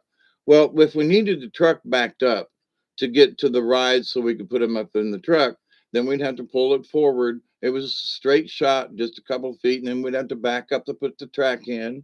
Then we had to get the umbrella parts in, so you'd back up a little more and get it, so at the age of 13, I had learned how to back up these large semis to in the middle of the night, by the way, to take down these Hampton rides. And then when I got a little older, then it was driving them around the lot and driving them out here and there. So I'm driving 18 wheelers, at 14, 15 years old. And then later on, it was like, well, I got my driver's license, and it's a Sunday in Alabama. If you follow in behind, if we put you between these two other trucks, they won't stop you. So at 16 learners permit, kind of, or was it 15? Anyway, so I was driving these old, uh, it was about a 55 Chevy 6 cylinder, but a 2 ton, with a dual axle thing, switch on it. but pulling a carny ride or something, on a Sunday in Alabama in the 60s, well, you got a driver's permit. Not, it wasn't a full fledged, I can't remember. But anyway, I think it was 16, and I had my learner's permit at 14 because I took driver's ed. But anyway, so yeah, I was driving carny trucks up and down the hills of Alabama back in the 60s. Wow, what a little bit of smoke and just pondering about vehicles and stuff. Wow, that brings up a bunch of trips, just in general. There was what? There was a farmer killed when somebody tried to pass and clipped the front of his combine. Yeah, yeah. Around here, a friend of mine had come in from out of town, and we'd stop up here at a couple miles up the road at 202 and Lower Meigs Road, and there's a stop sign, and lower 202 goes on into Thomasville, but when you look north, there's this little dip. And as we was pulling up there, I said, I said, when you come up here to the stop sign, I said, you'll turn and look to your right first and then to your left. But you need to look to your right again and then pause. When he was like, why? And about that time, because we were stopped at the stop sign, this car come out of this little dip and passed in front of us. And I said, that's why. Right there. You see that? Yeah. And I said, there's a dip. And if you don't see the top of the car, and I said, you'll look and you won't see nothing, it'll be clear. Turn left, look back, and that car will pop up out of that little dip on that rise. And I said, this intersection right up the road has had more accidents because of that little dip and people just racing across, and not looking both ways and not taking an extra second to be sure there ain't nobody coming, just assume and pop across. Boom. And there's some down here in Georgia. I don't know how it is other places. Some folks got this thing. If somebody gets killed on the side of the road, they put a cross and flowers and stuff like that. Well, they're out here in the middle of the country. There'd be some places where there's some crosses and flowers. You go, how in the hell did they wreck there? But they did. Just saying. But I think about the gentleman whose life we saved that night coming home in that December, that had wrecked his vehicle, lost his leg, his truck was on fire, and all that stuff. And that you kind of scratch your head and go, how did he do that? But he was drunk. And had it not been for us coming by when we did, I don't know if the guy would have made it, honestly, because nobody came by until the sheriff showed up. And that was after we called him, So the guy would have just, I don't know what would have happened to him. But so, out in the country, on some of these dirt roads and things, somebody, loses their concentration and the road's a little slippery or slimy or whatever. And, you know,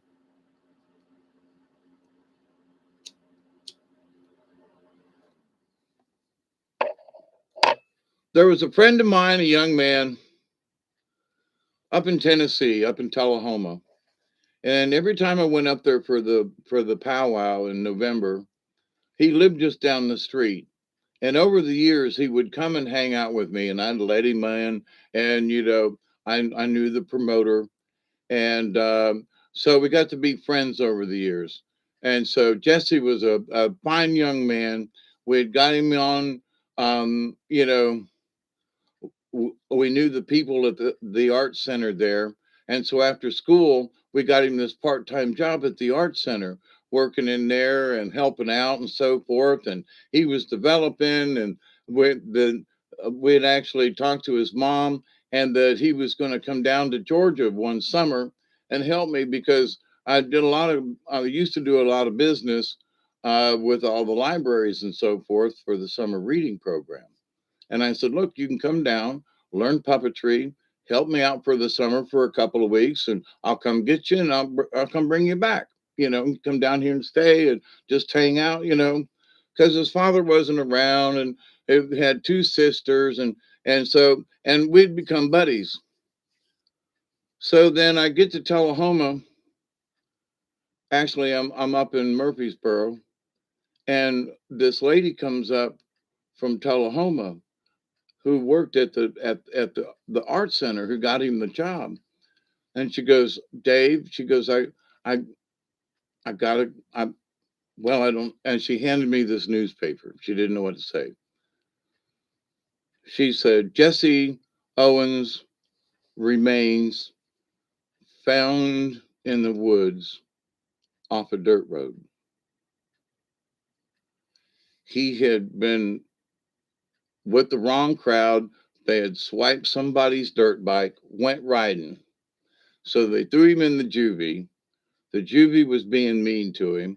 So him and a couple of other guys got out, stole another motorbike, and he was off on a dirt road, wrecked it, flew into the ditch and into a field and died there. And 9 months later, hunters found his remains and the motorcycle on the side, had flipped over and into across the ditch, and nobody saw it. So she said, Jesse's been gone and so forth. And man, I bawled my eyes out. I, to this day, I think about Jesse and I was like, man, and he was a troubled teen, but I was going to be picking him up in a couple of months, and he was going to spend the summer, and he ended up, getting killed. Well, actually, 8 or 9 months earlier, but they didn't find his body until later. So, troubling things and times and stuff. But when I went and met with his mother afterwards and sat and had spaghetti dinner, and she went in the other room and she said she pulled out some stuff. She said, you see this puppet here? She said he cherished it. I don't know what you did to my son, Mr. Dave, but he loved you. And I was like, I just knew that he had talent and he wanted to learn. And I said, I've seen that in a lot of people. And I said, it's just a shame that tragically he was not able to, make it, and he died at an early age. It's a shame. But, her daughters were sitting there, and the one girl looked at me and goes, Mr. Dave, I'll be old enough next summer. Can I come? And her mama said, no. And I was like, okay. But to the point though, um, you never know what kind of impact you're going to have on someone. And you never know how long they're going to be around. Like Jesse, I assumed that we were going to spend the summer together. We was going to go kayaking and canoeing and puppet showing. And I was going to show him what good a time I could down there in the South, right? Just let him be free and have a good time. And then that happened. So what does that mean in the long run? Well, in of the four words to keep with the basic, the four, that's part of the wisdom. That's part of the faith, you know. That's part of the courage. And it also got a lot to do with honor, because I'm sitting here talking about him, and due to mitigating circumstances, he didn't live as long as he probably could have, should have. So we get ourselves into situations, and hopefully we try to get ourselves out. So, when I hear of troubled children and so forth, I know the trouble that I went through. I will at least try to listen, at least lend an ear, at least try to be an elder without trying to be too judgmental. Where I hear some people, well, you're just wrong. You did wrong. You can't be doing that stuff and get away. You can't be saying that stuff. You can't do that. Maybe one of these days I'll do a show, always tell the people that you love or care about. Yes, absolutely. And one of the things that, for example, now I worked with suicide crisis patients and I worked with troubled youth and so forth, and I worked with myself too. But to the point, though, that um, one of the things you need to establish is, look, I'm not here to judge. I'm here to listen. You know, well, what? And you're with no. Listen, I'm just here. I'm just here to listen. You can talk if you want to, but let's calm down. And you know, um, oh, there goes one. One of them there.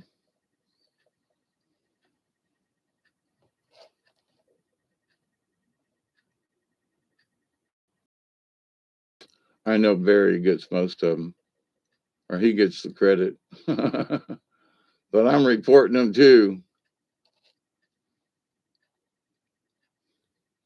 Yeah, there's certain things, and because there are family members and other people. I've even had been around professional people, because I was a mental health patient. I was around when there were other mental health people who were being treated, whatever, right? And you look at some of these folks and you go, I had to step in one time and I said, no, no, no, no. You do not treat this person like this. No, because I had had similar feelings. And when somebody said, and they grab you by the arm and they try to do this force thing, I was like, I said, I went up to the person and I grabbed them by the arm and I said, how does that make you feel? And they said, let go of my arm. And I said, then let go of their arm. And they looked at me and I was like, they're feeling the same thing. They're stressed out, and you come up there and grab them really tight and like want to force them, and their brain kicks in to like fight or flight, and they have a tendency to they will fight you to run, you know. And so, but you grab them forcefully like that. I know what it does to me. You better let me go. Now you can stand here, and but you better let go of my arm. And you want to put you better let go. I'll stand there. I ain't gonna run. I ain't gonna fight you. But you put your hands on me, that pushes my physical level to a whole nother point of you. I'm sorry. I'm gonna put this plainly. You do not want to fuck with me. I took on 5 guys in the emergency room at the hospital in Thomasville, and I damn near won. That's the time they hogtied me to the bed. And when the nurse came back in, I had untied myself and was sitting there, and I had all the I had all the restraints sitting in my lap, and that was a funny as shit. I wish y'all could have seen that. I'm sitting there. Um, it's okay, ma'am. I said, you know, um, do you have to tie me back down? Because I'll just, figure this out again. What? You know, yeah, yeah. And that's a true story too. Oh yeah, yeah, okay. Oh my God, and it's 3:18 ish. 3:19 actually. I just being stoned and hanging out while calling the veterans so I don't call them anymore. Yeah.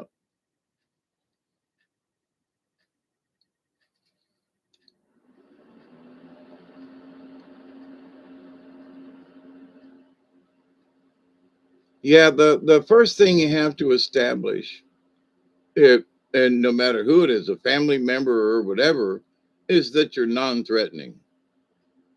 You just have to be that, you know, and you just don't have to say it, you have to feel it.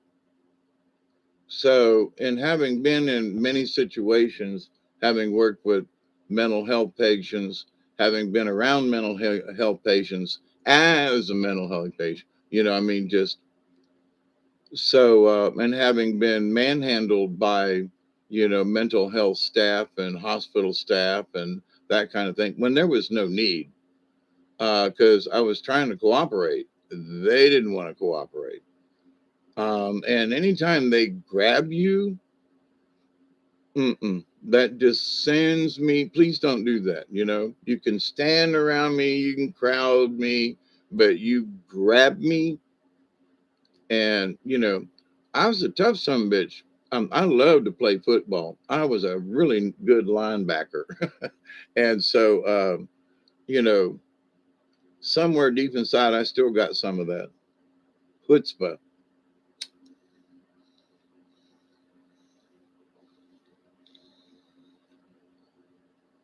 I don't look for a fight, but if you grab a hold to me, we gonna argue. That's all. And it's a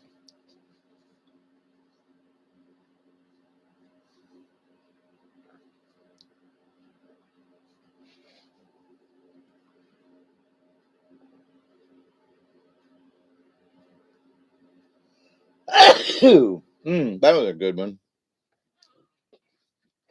There have been other times when I was after my after they Baker acted me and threw me in the loony bin for 3 days, and having been manhandled and all that kind of thing. Um, I have learned over the years, because I'm not on those types of medications and things. Now, I've not been in a situation where somebody has had to grab me like that. You know what I mean? So I think if somebody grabbed me now, depending on the situation, um,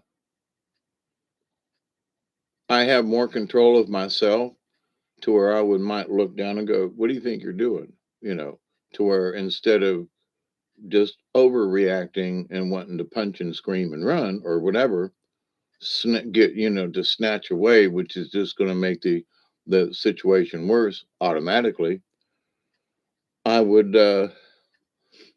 be able to calmly say, you know, use the Jedi mind trick. You know, you do not wish to have your hands on me. You know, I do not wish to have my hands on you. I mean, versus get your fucking hands off me before I kill you, which is what my body and brain goes through because of previous circumstances, right?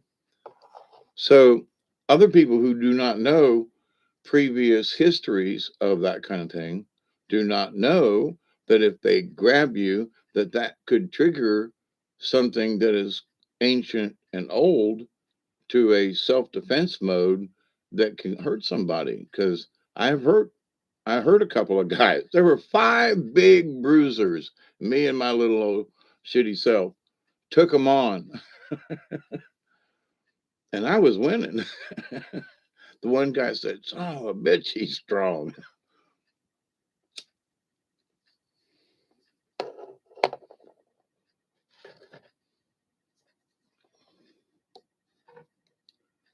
Especially when you're hyper and um, what I remember it as, because these guys are like tackles, right? I mean, they're bigger than me, and I remember as a linebacker playing football in high school, those tackling dummies where you had to charge, and you're like this, and that's what I was doing, and they was trying to shove me back into the room, and I was trying to stay out of the room because I wanted to go to the bathroom. I wanted something to drink. I wanted my medicines, and I was hungry.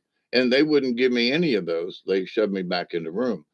So, but um, when they don't understand your situation, they automatically go off the roof. And now, because I'm not on any of those medications or anything, number one, so my mental state is totally different. I'm also have been working on my mental situation since I have been off my meds. And I think I'm doing better. So if the situation arose to where they tried to grab me, I would probably react differently than I did then. But then, yeah. And I told the one guy, my arm slipped and I hit him with my elbow, and you could see him go boom, and he was like, "Oh," you know. And I was like, "Man, I'm sorry, you know, it's okay, it's okay." I mean, while we're pushing me into the room in the emergency room, yeah, that was a lot of fun. And and for as weird as it is, was that little incident that took less than 2 minutes. Really, the whole altercation was like 2 minutes, maybe. There was no fighting, there was pushing and shoving and a lot of resistance on my part. And I would have loved to have seen the tape, you know, of me holding back five guys from getting in the room. I'd have loved to have seen that nurse's face again when I got myself out of all the restraints, you know. I mean, they had me tied to the damn bed, man, arms and legs, and I used to do Houdini stuff back in high school and things like that. And I untied myself and got out. you know, I was bulldogging them. Absolutely, Steve. That's exactly what I was doing. Yep.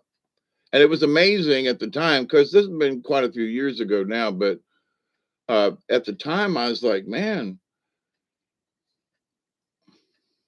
my training back in high school of of being the linebacker and I was also a pulling guard, so blocking. But it was interesting how I had my arms and how I went into that mode of stance and pushing. That's how I held them back the way I did. Was that football stance, that bulldogging. Anyway, but I can laugh about it, but they knocked me out and put me in the loony bin for 3 days because they did not understand what was going on. Period. They misdiagnosed me. They misread what my intentions were. They had no idea. So they assumed, they took a position of power over what they thought was good for me. But what it was good for them. And, I still fuck with their system, in my own little way.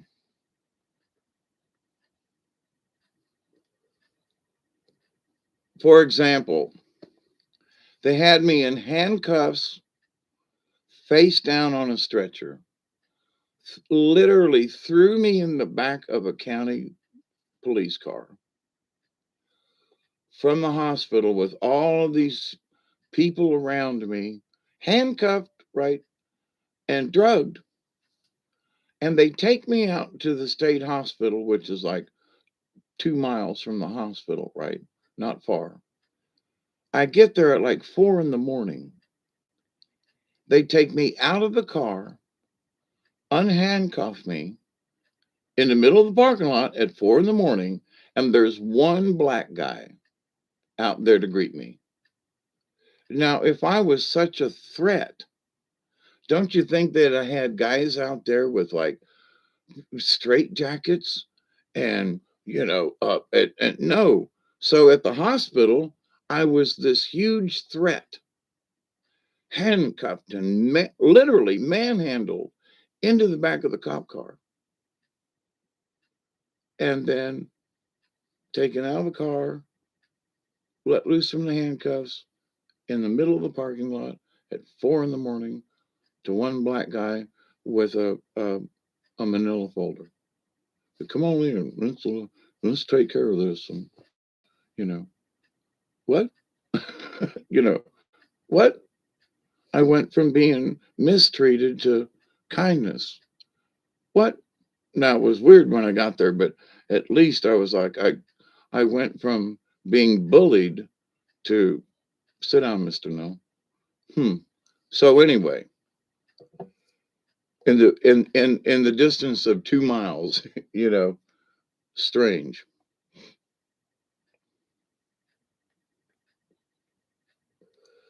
people's reactions, people's whatever, uh, and somehow you get caught up in the middle of it. Like, I had no intention of getting put in the state hospital for 3 days.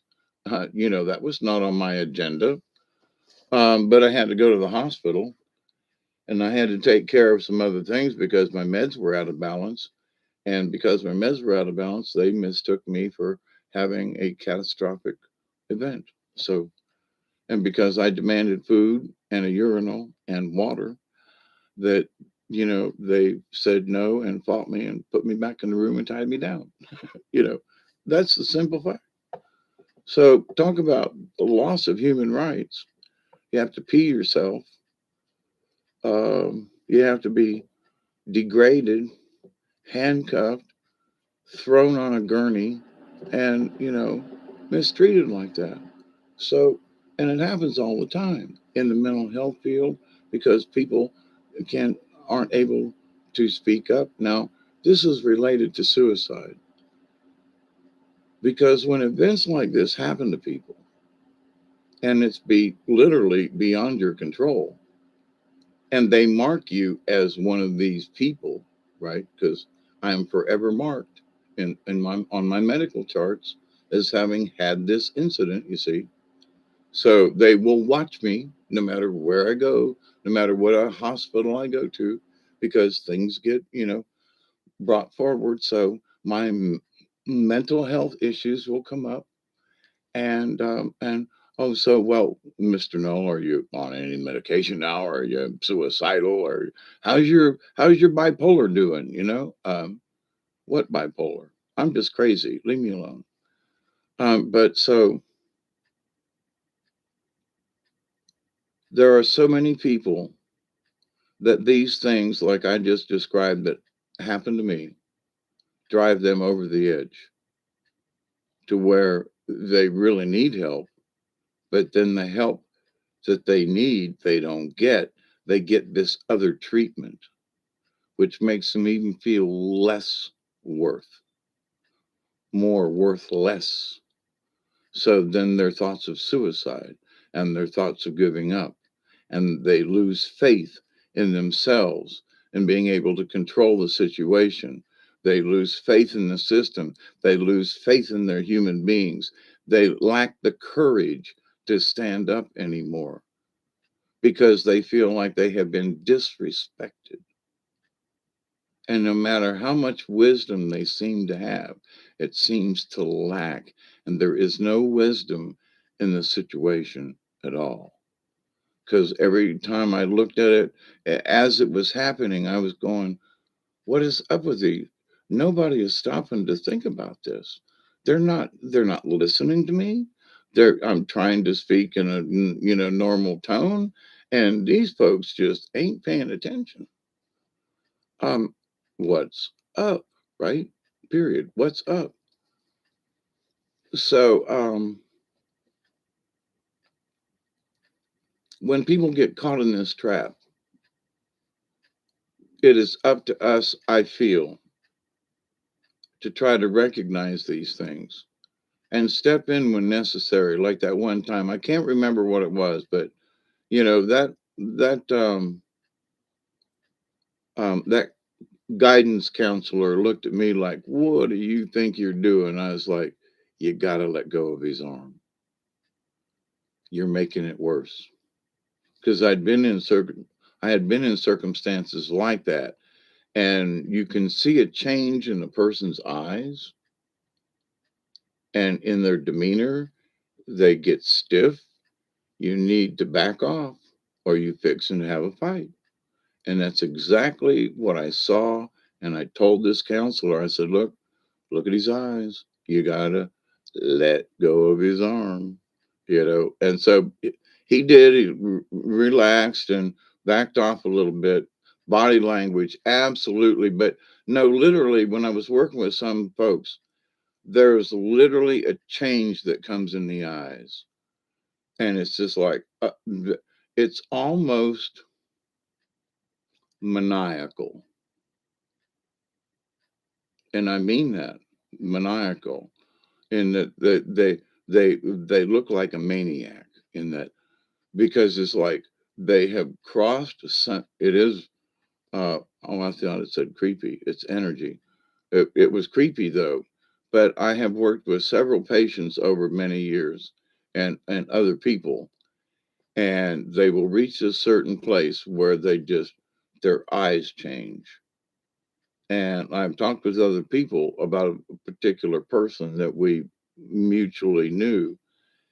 And Tony looked at me and he goes, "Did you see his eyes change?" And I said, "Yeah, that's like a dead giveaway." And he was like, "Oh my God." He said, "I saw his eyes change." And he said, he had this crazy look in his eye. And I was like, "Yeah. Did you have a hold of his arm?" And he goes, "Yeah, by the way, I did." And I said, "There you go. That's what triggered it, you know."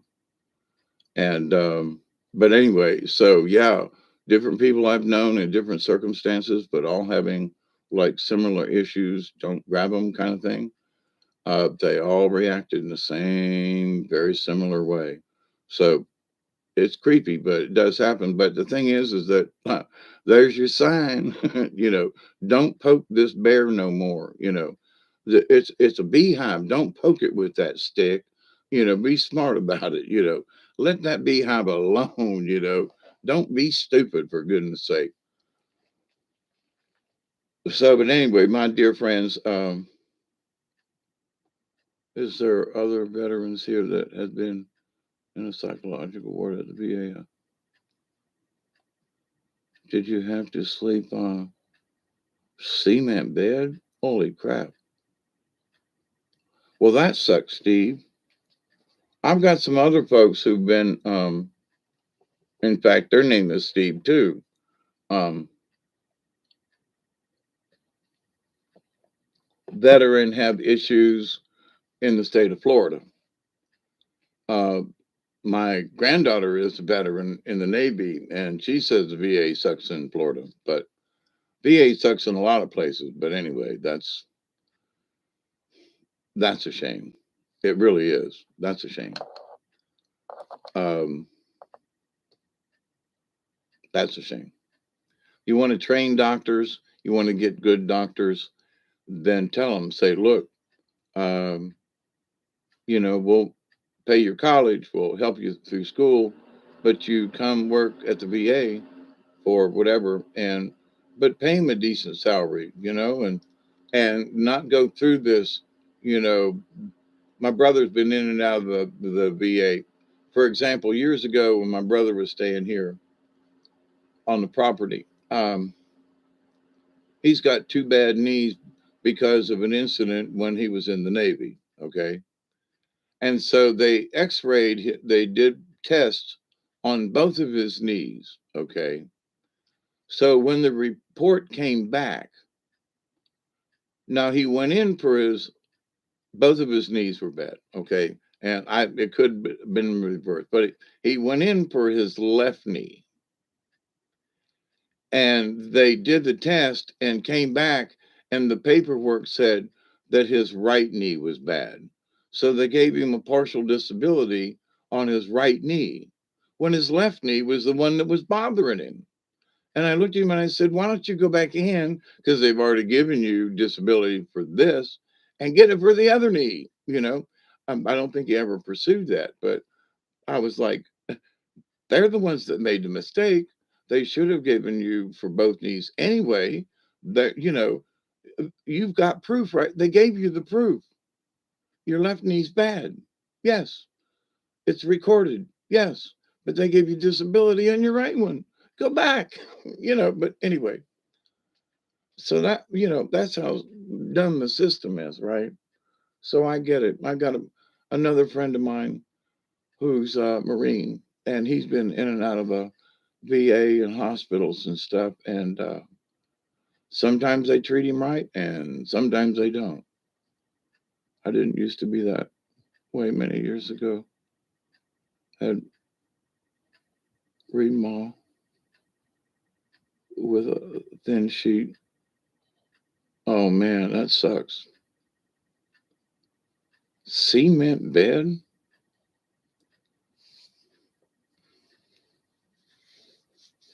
I mean, I was in prison and at least they had steel beds with little thin mattresses, you know. Goodness gracious. I mean, cement beds is almost like God, I hate to say it, it's almost like a German Nazi kind of, because they were really into cement stuff, you know. Wow, that's just weird. Well, it's almost 4 o'clock and I'm really tired, but it's been great hanging out with y'all. And we've talked about a lot of stuff this last hour and a half, ain't we? So, Michelle, I love you, darling. And Steve, it's good to sit here and chat with you. And I know there are a lot of issues with folks. And do remember this, them four little words talked about tonight cover so many areas, so many facets of life. And just keep it in, just keep it in mind. Say, well, you know, for me, I want to make sure, am I being respectful?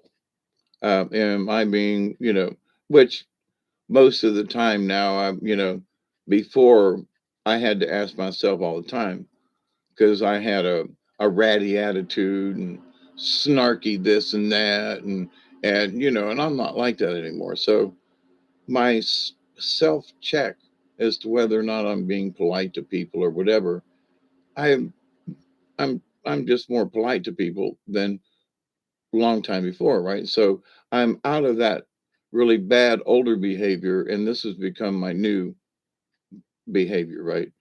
So my checklist of whoops, I still have to make sure that, because there are different people, different situations, that you don't say anything offhand or off key or something like that. So, I'm still cautious in that. But at the same time, I don't let that slow me down. It was winter time too. Dang. I know that cement is cold. I do. So, my dear friends, keep up the good fight. With all the crazy stuff that's going on, I still see people doing good things.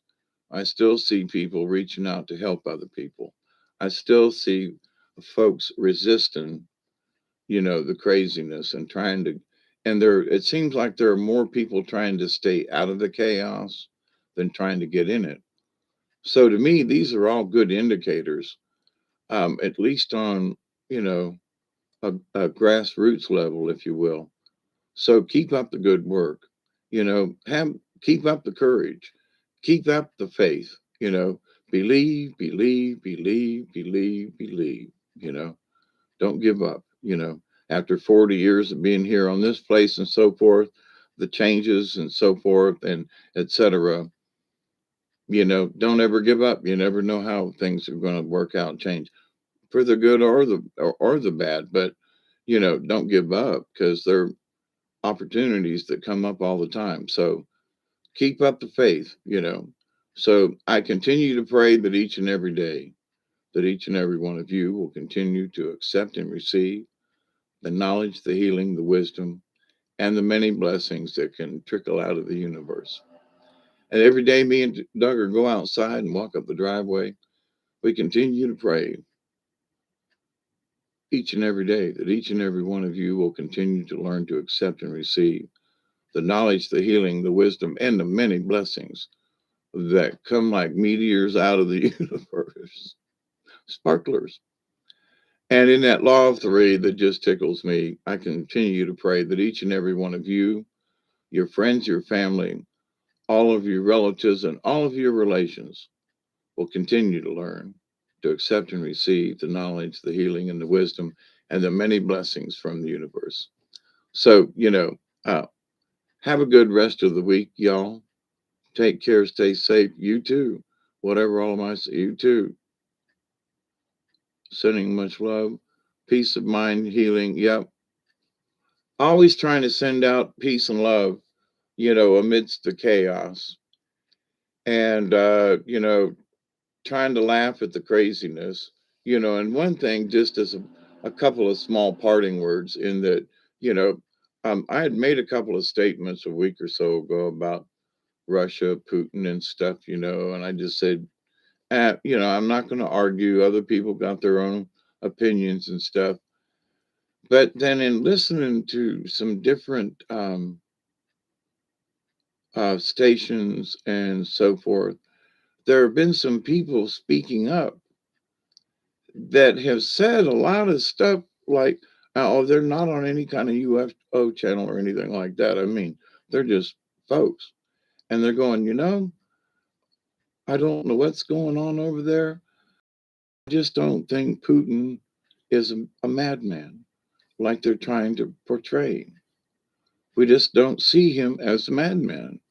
And if anything, their remarks have been, in a lot of ways, Putin's acting like Trump did, you know, like Trump was like, we need to get out of the UN. We need to kick them sons of bitches out of New York City, and everybody said he was crazy, right? And, so, and here's Putin saying, hey, we, uh, but anyway, so it was interesting that it was just my point of view and my observations, but there's a lot of other people that are kind of quietly coming out of the woodwork going, you know, just, you know, quit badgering the guy. And maybe there's more to this than, you know, obviously there is.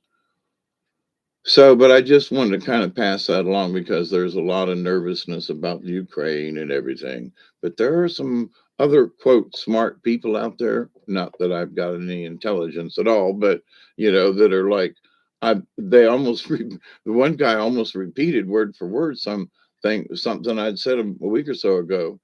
And I was like, whoa, dude, like cool beans, somebody else is not buying into this, and then there are other people that are not buying into it, and some other people who aren't buying into it. And I'm like, oh, wow, man. So the scare and the chaos and wow, there's a lot of people ain't buying into this. Wow. That's just damn cool. You know what I mean? Good job. That's what I meant a few minutes ago when I said, I have faith. There are people who are starting to, you know, catch on or whatever you want to call it. There's something going on, and it looks good from here. So keep up the good work. It's against one world order. Yeah, absolutely. He is against them oligarchs over there. And see, somebody brought up I think it was today, might have been yesterday, but within the Monday, Tuesday, anyway. And they were talking about, that um, when Obama was president, how they sort of installed the president of the Ukraine that they wanted and that they changed. And the people of Ukraine were not really happy, right? The whole Hunter Biden thing and this, that, and the other thing. But so there are reports out there now that are saying, did the problem in the Ukraine start with us? And the answer is yes. Yes. So there are some bad guys. There's been some, you know, not necessarily home videos, but kind of sort of. Everybody's got a cell phone of some of the stuff that's going on. And some of these guys are they're almost like mercenaries versus, they're there to fight while the people are like, they're in their apartments and they're in their houses and they ain't fighting. But whoever's on the streets and shooting at the soldiers, they just vigilantes or they're fighting against the Ukraine. Well, it doesn't look like the Ukrainian people are fighting. It looks like there's somebody in Ukraine fighting. You know what I mean? And so some of the reports over there is like, look, we ain't doing the fighting. There are people that have moved into the Ukraine, like mercenaries and so forth, and that the US started with CIA and ops and stuff because US wanted Biden's to control the gas market, oil, whatever pipelines over there. And Putin wants it back for the Ukrainians.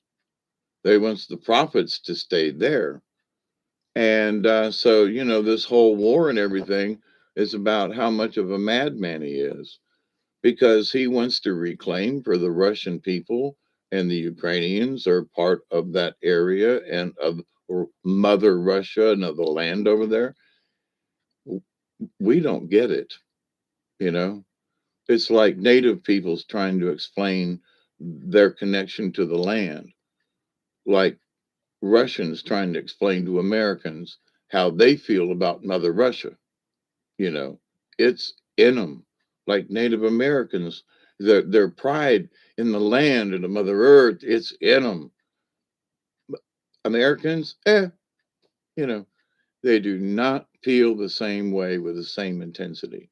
And so, you know, I'm gonna continue praying that that the good guys win in this. And from some of the backstreet stuff that I've seen, it's like these guys are just trying to be. It's like they're neighborhood bullies. It's almost like the Russian soldiers are there to get rid of the mafia.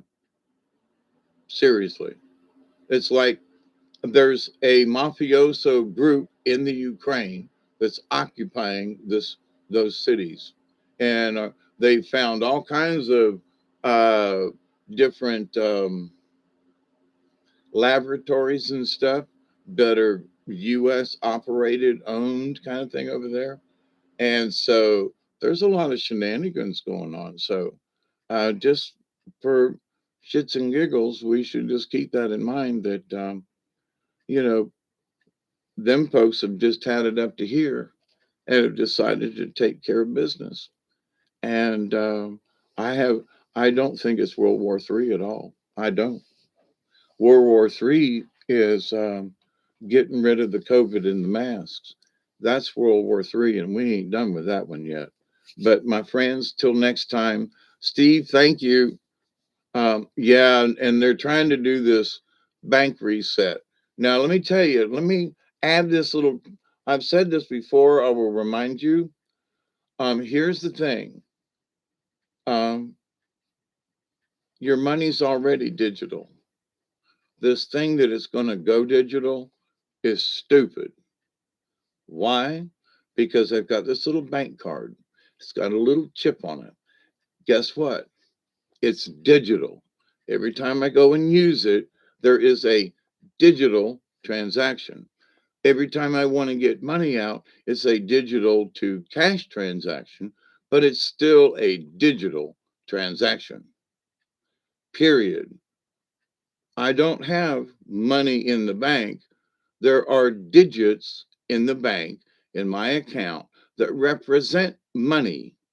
So, this idea that the reset is coming, that all of our money is going digital, duh, what? Duh, we're already there. So, don't worry about that one either. Okay, gotta go, need coffee, and I need a break. So, until next time, Steve and everybody, we, uh, we wish you prayers, peace out. I still withdraw my money cash.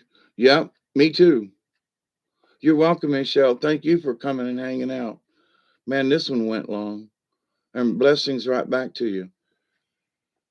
Yeah, I still ain't quite over all the physical stuff I did the other day, but I'm doing, I'm doing okay. So, Michelle, I'm gonna try to do the live stream with my cell phone again. I found a little gizmo, but I gotta, I gotta turn something on, and I think it's data. You're welcome, Steve. Honestly, I hope it helps. And if nothing else, maybe you'll meet somebody along the line that something we've talked about tonight. You go, this is one of them situations where I need to be calm or something. I don't know. Anyway, I just hope for the best. So thank you all until next time. Please be safe because it's a crazy world out there, ain't it? Stay out of the chaos. And I love you till next time and through next time and after next time. I'll love you till the end of the time. I will love you till the end of time.